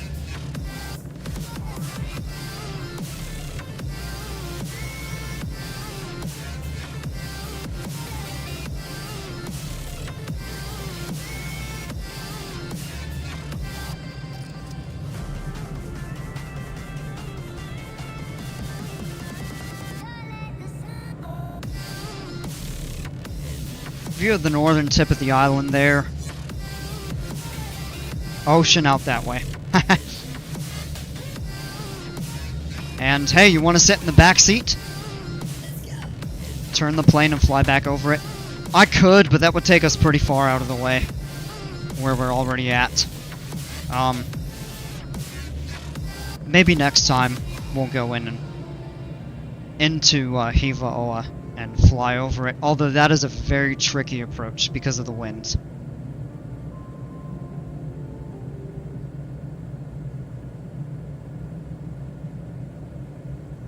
What we could do another time is actually take a amphibious plane, the X-Cubon floats, which actually has wheels too. We can take off out of Hivaoa and fly down to Fatu Hiva. That is a spectacular island to go check out, but there's no airport there. So the only way that you can get to it in the sim is on a seaplane.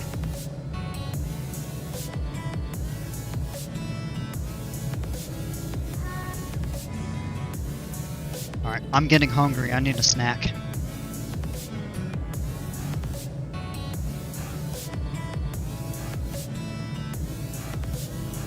Gonna get some applesauce with cinnamon and chocolate chips.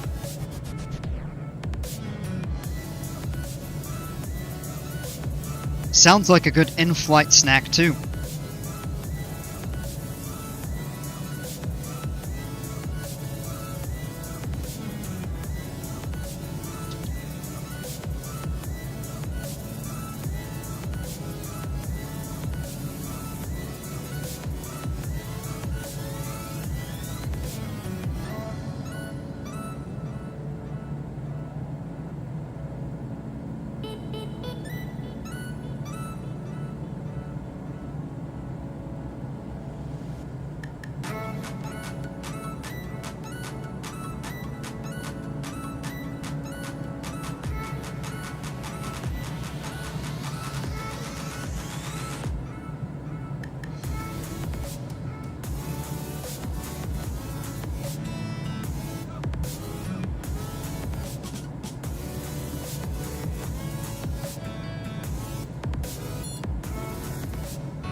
interesting. I would never have thought chocolate chips and applesauce.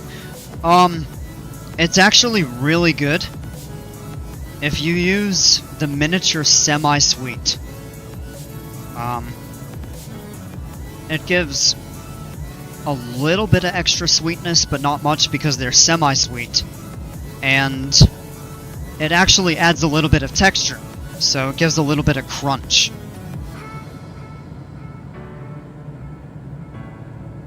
Now we're level off at 10,000. We can turn the landing light off. We'll leave the nav and strobe lights on. And then let's do a slight reduction in power. We want to be below the yellow at cruise. So right about there. And as long as the RPMs, I know it's flashing right now because it's above 2300, but it's sitting right there. So this is a good cruise power setting for this airplane. Now in this plane, it's interesting because all the fuel feeds from the left tank. So any fuel that you're carrying in the right, what you have to do is actually turn this switch on, and it will transfer the fuel from the right tank to the left to feed the engine. So that's how you kind of level that out. Unlike the SR22 and the X-Cub, where you just change the selector to feed the engine from the right tank.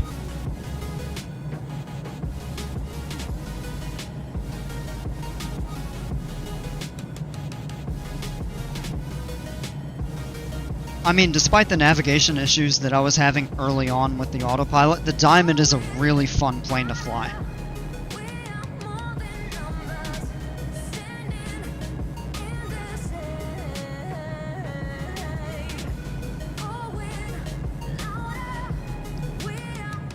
Alright, so it's showing about 33 minutes. We're still accelerating a little bit here, but about 33 minutes en route. If I did this in the Cirrus SR22, it would be just over a half-hour flight. 55 minutes sounded a little bit off. It should be more like 40 to 45.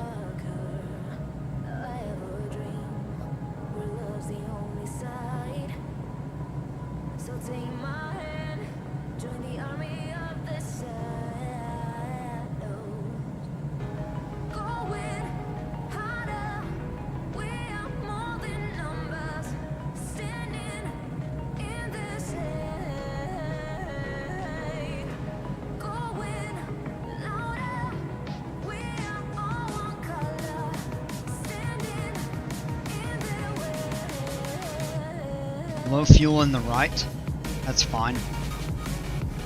That actually transferred much faster than it normally does.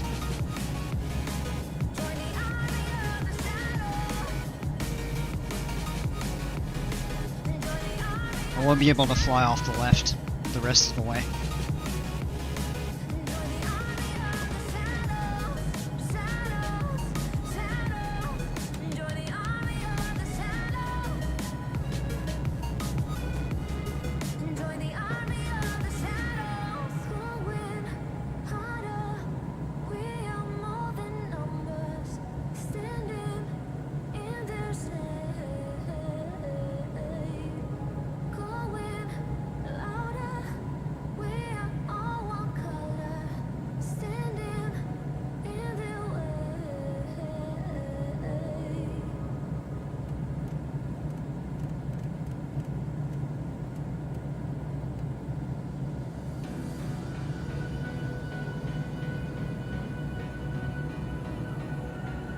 Lots of ocean.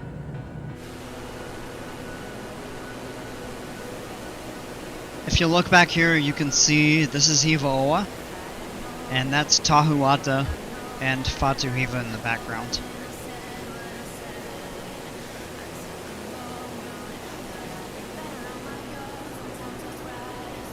This is Nuku Hiva, this is where we're going, and Uapou and Uahuka.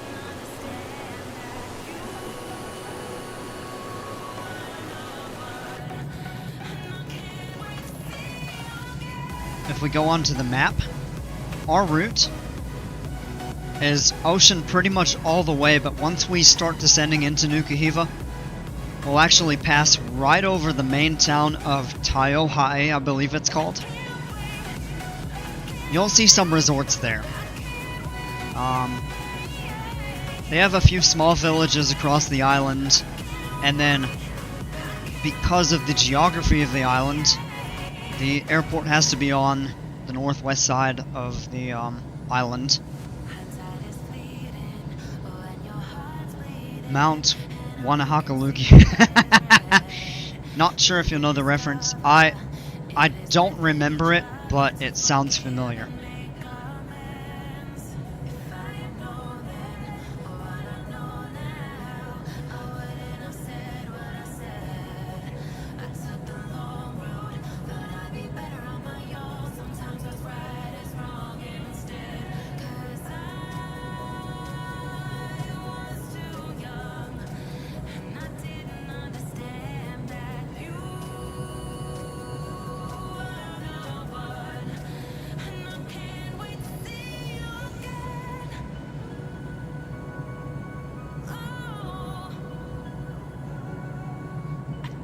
Well, that was Finding Nemo?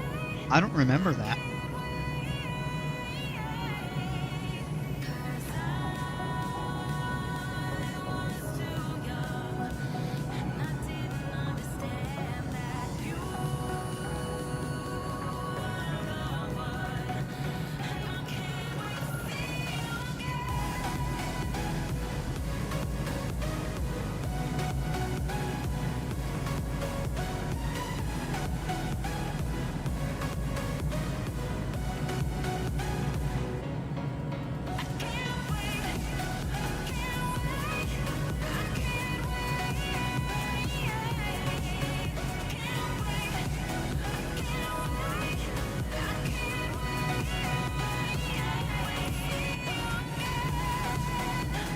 Oh, okay. Yeah, I don't remember that.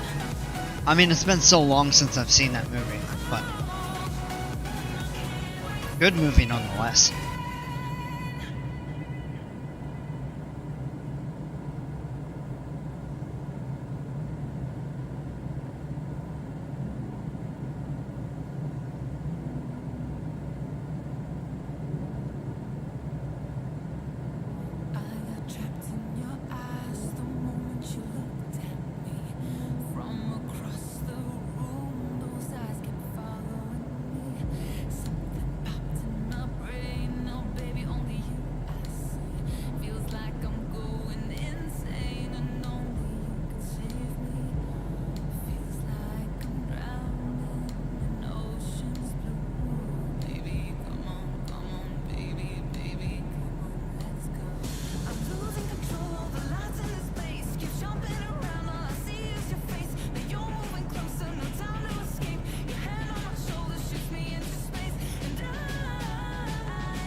So we actually have about a 15... No, not quite. Right now showing about a 12 to 13 knot headwind. And that's kind of interesting because down here you're subject to the trade winds, which usually go in the southern hemisphere southeast to northwest. So we should theoretically have a headwind, but we have a slight tailwind. It's not substantial. It is adding a little bit of time to the flight, but nothing extreme. So, and we're about halfway, maybe just a tad below half. Kind of laid back, not really much to see other than these islands up this way. The airport on Uapo is actually really interesting because it actually slopes downhill. So when you go to take off, you roll downhill and you lift off and you're right over the water. And when you come in to land, you go the reverse. So you come in, fly low over the water, touch down and roll uphill, and then you have to roll the full length down the runway and then turn off right up to where the terminal is. Uahuka's a little bit more traditional. There's just an airport kind of out in the middle, kind of near the coast, but it's pretty standard.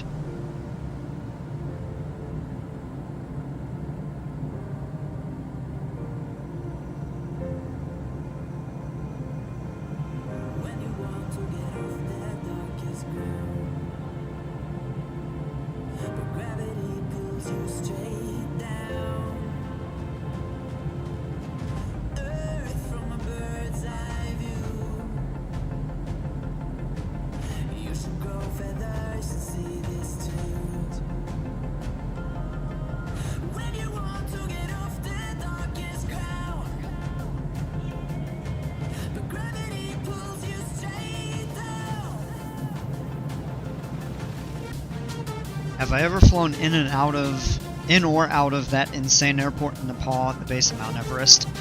I have not. That would actually be really fun. I'm pretty sure either Flight Sim 20 or this has landing challenges that go into that airport, but I'd have to double check.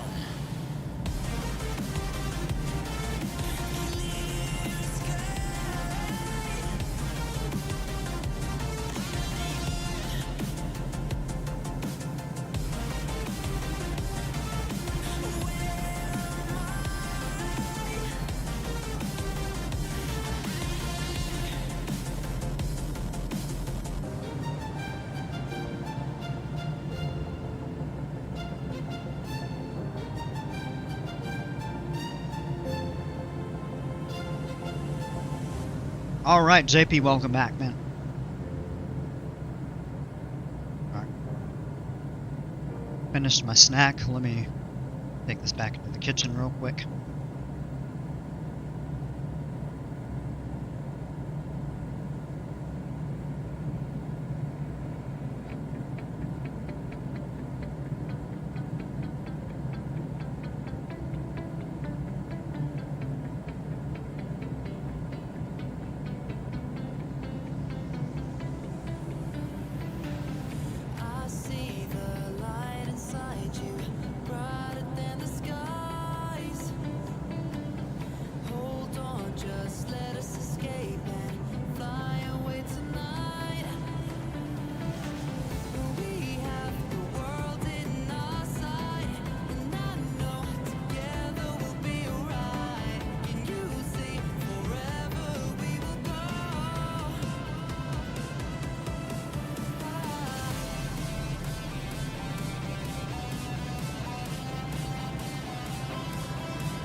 Alright. Also, when are you going on Planco 2? After this flight, I'm gonna take a short break, and then we'll jump on once I'm ready to get back. Won't be a long time.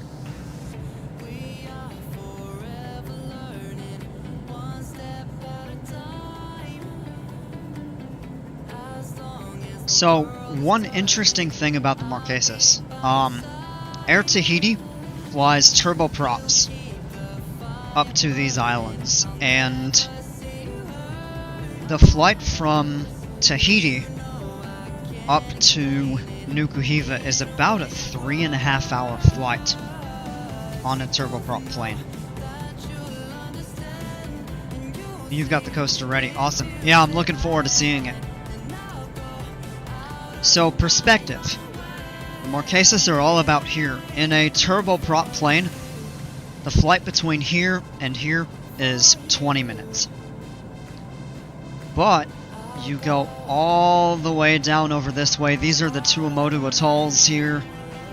Rangiroa is the most populous. A couple other popular ones, Whakarava. There you go, Maria. You were asking about it. Makemo. Ha'o over here. And then the Gambier Islands. Is that? No, that's not it right there. Where are those? Oh yeah, right here. Gambier Islands. So you've got to go all the way across all of this.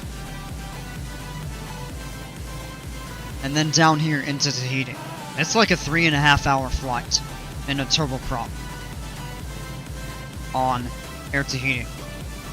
So that just tells you how large the scope of French Polynesia is. And if you zoom way out, that's just a really good kind of analogy. Not analogy, but perspective, I should say. Visualization of just how big the Pacific Ocean really is. This is the west coast of the US, Alaska up here, Hawaii, and we're all the way down here, and this is the island of Tahiti. So it really covers a massive amount of land. So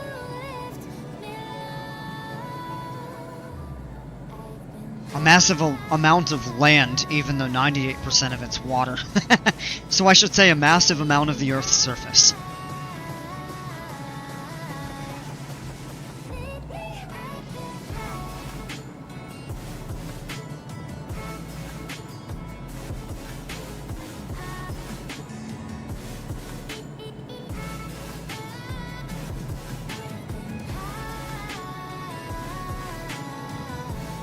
Yeah, Maria dropped me at Whakarava.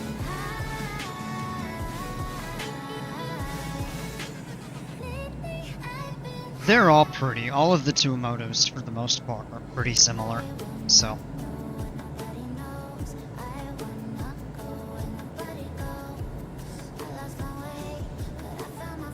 Rangiroa is the most populous of them. But they're all pretty similar.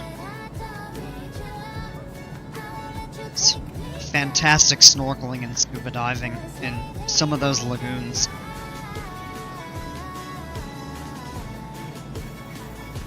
Alright, now we're getting pretty close. If you look off the left wing, that's Uapo'u right there. Off the right wing is Uahuka. So we're about 2/3 of the way. And this is saying 15 minutes until we arrive.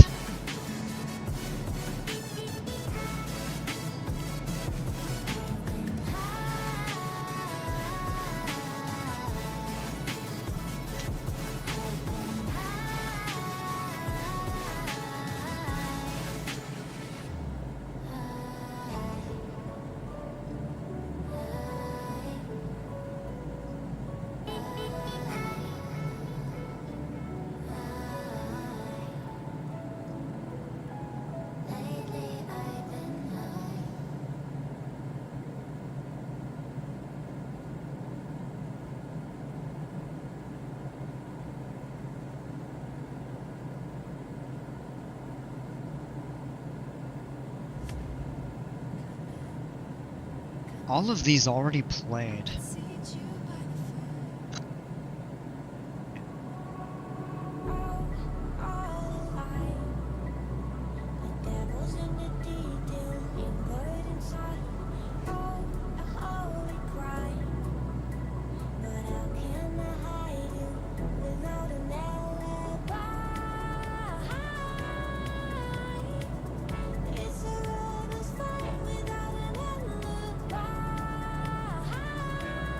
Hello, welcome. Can I help you a bit on something? What's up?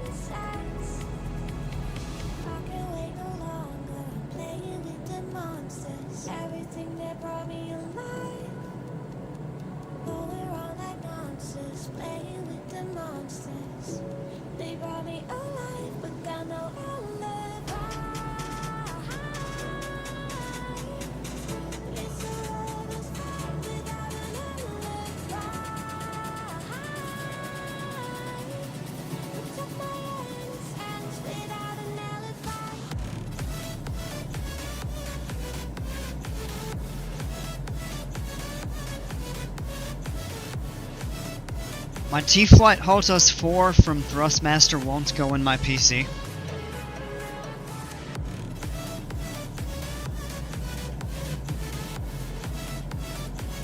It's a USB cable, right? That connects.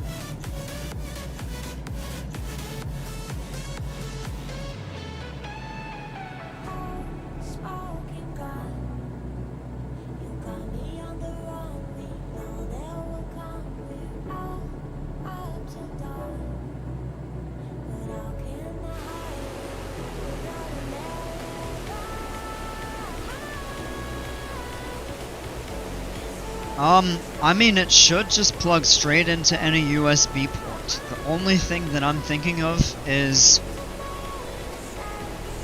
you might want like a powered USB hub, or just make sure that your computer has like enough power from the PSU that it can support that to turn on, which shouldn't generally be a problem, but I don't know. It doesn't? Yeah, I don't know then. Not sure what to tell you with that.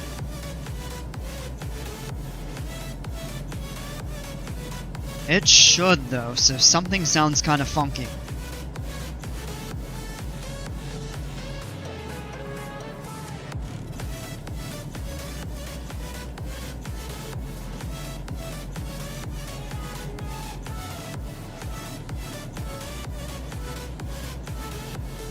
Alright, way up in the distance here you can see a couple other islands, all of which are uninhabited. You have the island of... oh, what is that one that we're looking at right there? Yeah, one of two.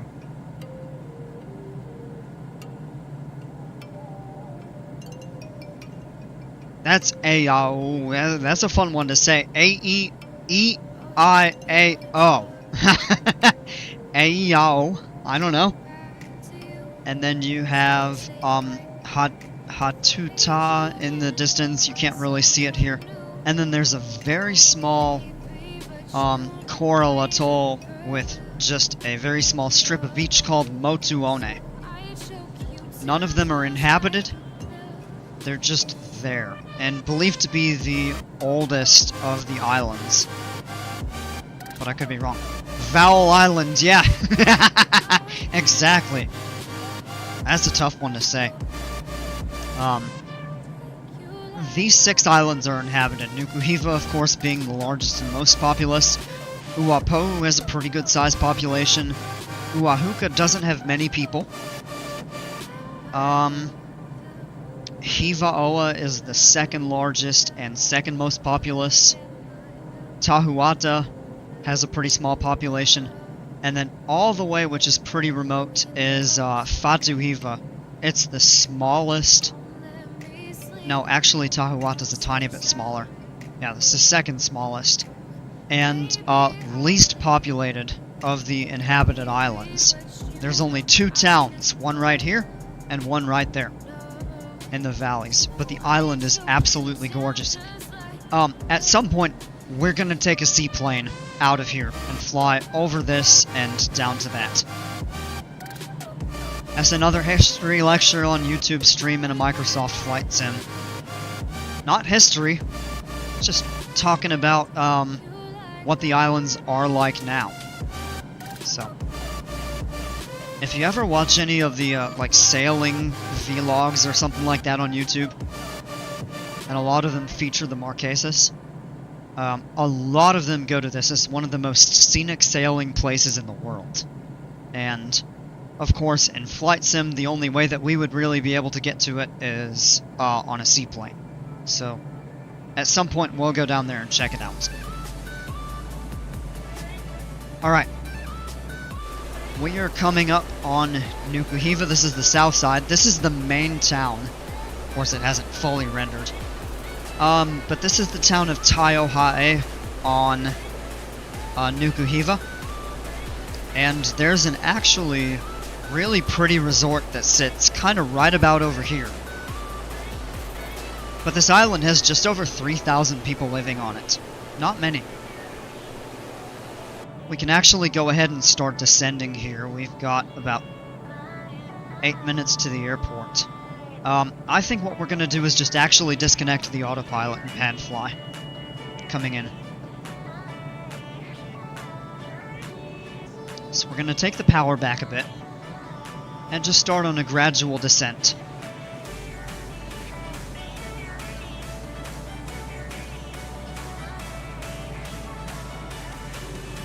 Hold on. That trim is messed up.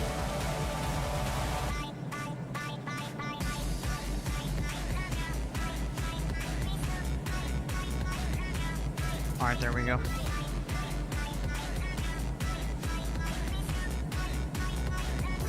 Pull back a little more on the power.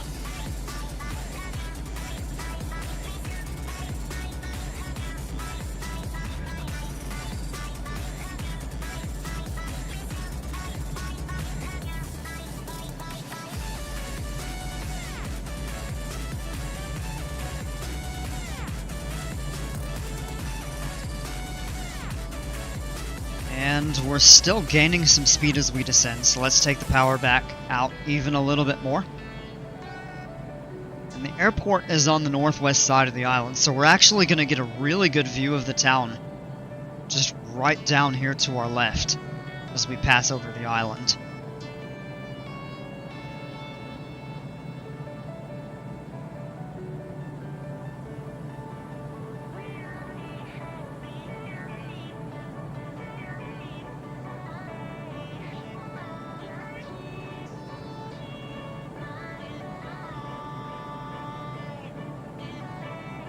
Yeah, now it's loading. Okay. That's clearing up a bit better. So yeah, that resort is kind of right around here. I know it hasn't fully rendered. And this is a little bit of an inlet where sailboats and stuff can dock and moor safely. That's not the case for all the islands. Some of them don't have protected bays where you can sail and leave your boat. So what we're going to do is turn offset a little bit to the right and pull the power back even more. Zoom in on the map so we can kind of see where we're pointed to. But what we're going to do is basically fly out kind of over this side up to the north end and then come right in along the coast. About 7,500 here. This island is very lush. A lot of good stuff to see. Right down here, the town again.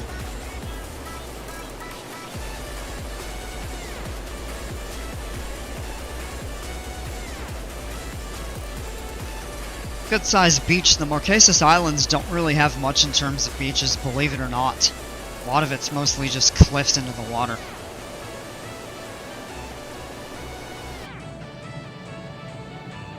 We can turn a little bit more to the left here. We don't need that long of a final.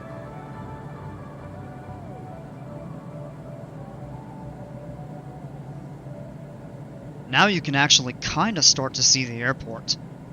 Not Not quite, but basically going to be flying around, like, right along that there.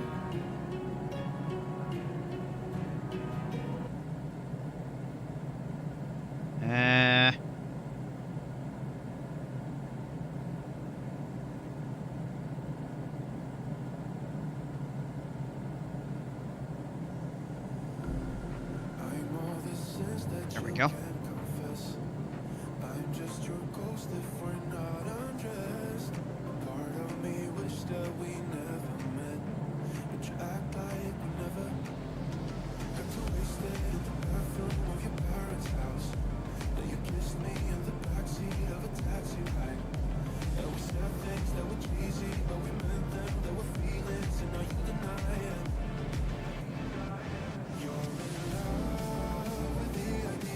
Some of these peaks are pretty tall, about 4,000, but it's actually more of a ridge.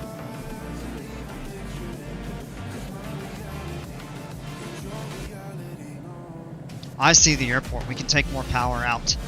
What I don't remember is all of the V-speeds on here. The flap speeds should be marked. Yeah, they are. So 110 for takeoff and 98 for landing. Okay. So now I've got an idea what we need to do. So we can turn the landing light on as we're coming in. Take a little more power out, because we're going to have to start descending a little bit faster. We're pretty much at idle power now. But we're just pointed. Yeah, oh wow, look at that. That is pretty neat. Beautiful, just cliffs just drop off almost vertically here.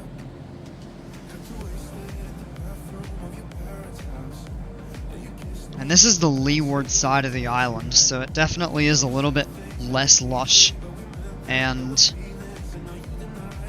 a slightly more wind beaten.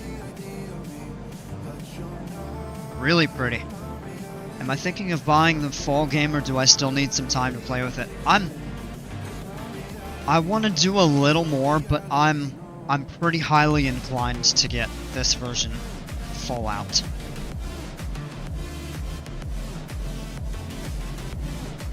It really does look good. And it's running like a charm on this computer, believe it or not. It's running better than 2020, interestingly. It's a little better optimized. Alright, what we can do here is level off, and let's get below 110, there we are. Let's go ahead and go half flaps. Add a little bit of power, and that's going to require us to add some power to maintain altitude.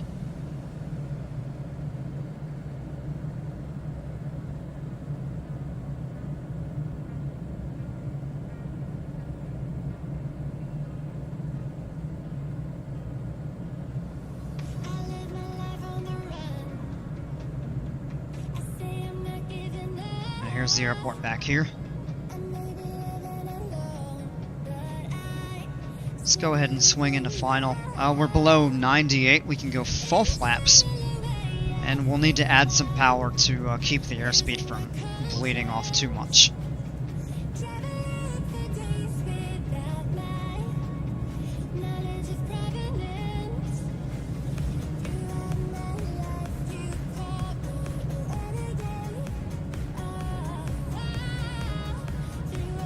We're a little bit high. We can take power out and start descending a tad more.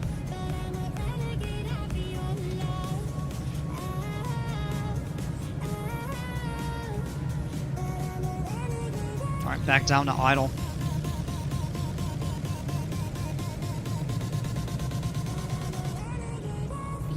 A little bit of bump passing right over that, because often what the wind does is kind of ride down the slopes of that ridge there, so it can get pretty gusty coming into here, but it's not as bad as on Hilo. Let's turn back. We're still a little bit high, kind of overshot the final just a little bit, or got pushed out.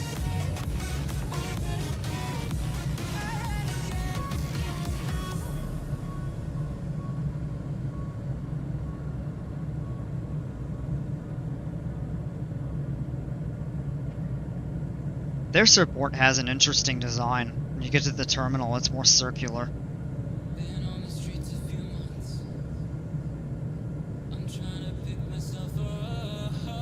Yeah, we're coming in a bit hot.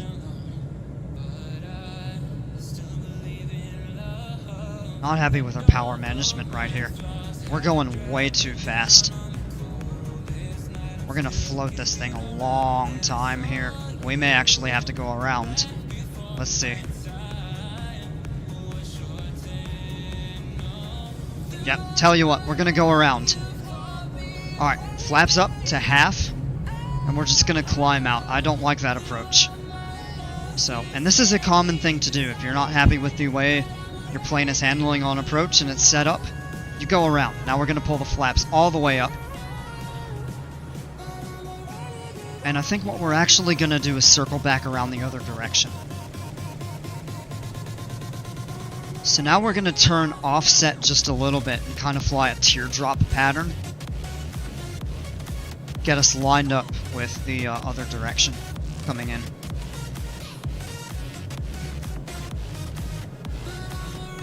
Climb back up to 1,000 feet here. We're 9...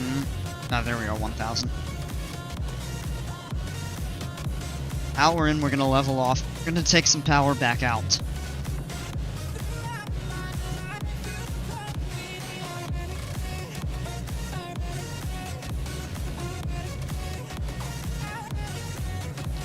We're holding that just like that.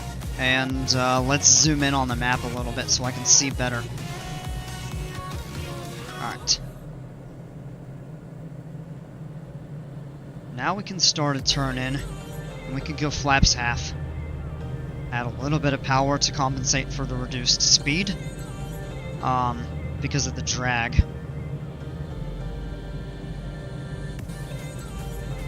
When you add flaps, you actually generate more lift, but it increases the drag. That's what helps the plane fly better at slower speeds. And we're still climbing. We don't want to do that here. Alright, yeah, this should be a better approach in.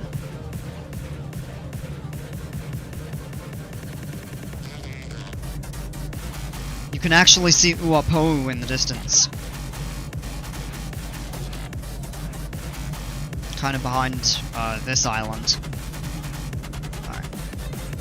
Let's turn, let's get lined up. Once we roll out on final, we'll go ahead and drop full flaps.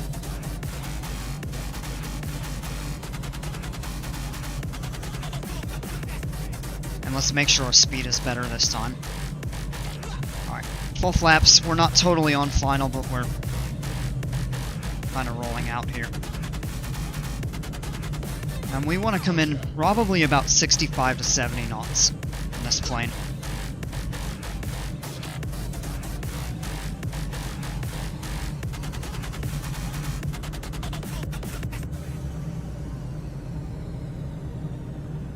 Overshot just a tiny bit.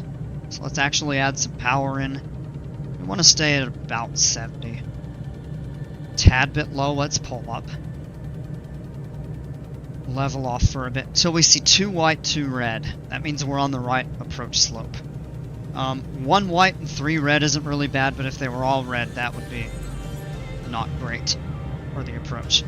Can't get above a nose view of the cockpit. There we go.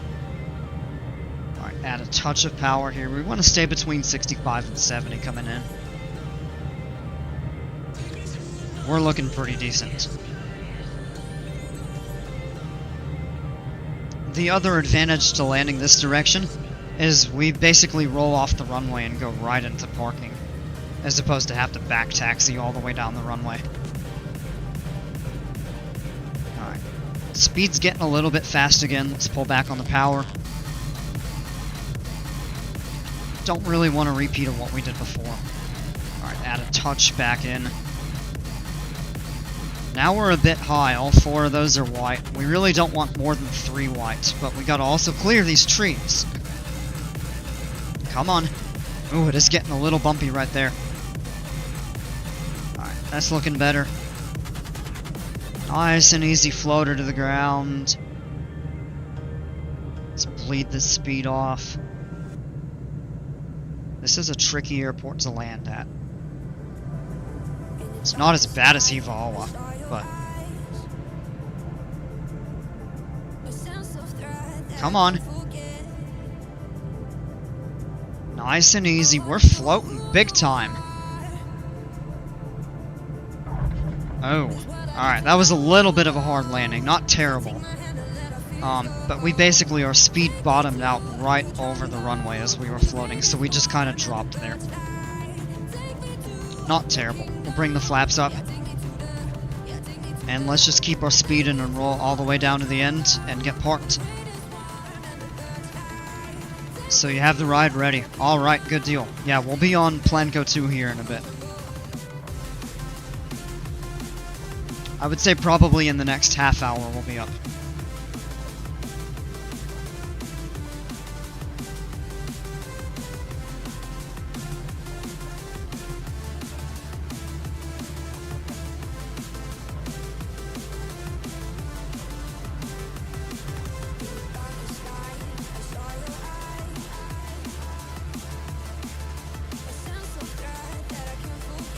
Hit the brakes and let's get turned. We're still moving a bit fast. Alright, there we go.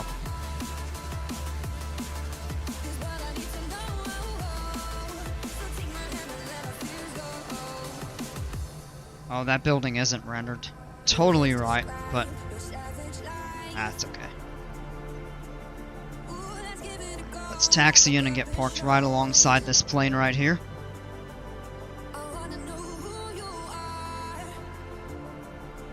Good enough right there. Parking brake set. Let's go ahead and shut this sucker down. Interesting thing in this is there's no mixture control. It's all automated.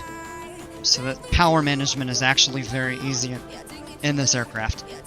Alright, landing light off.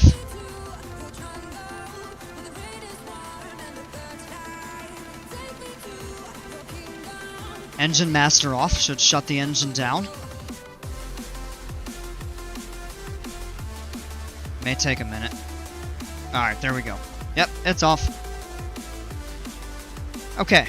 And then... Yep, flaps are up. We'll turn the nav lights and strobe lights off.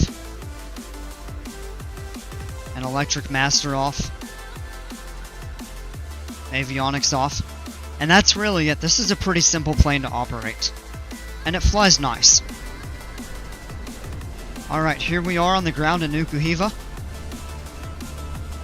As I appreciate y'all flying with me. I'm gonna take a break. We'll get back on with Planco 2 probably in about a half hour.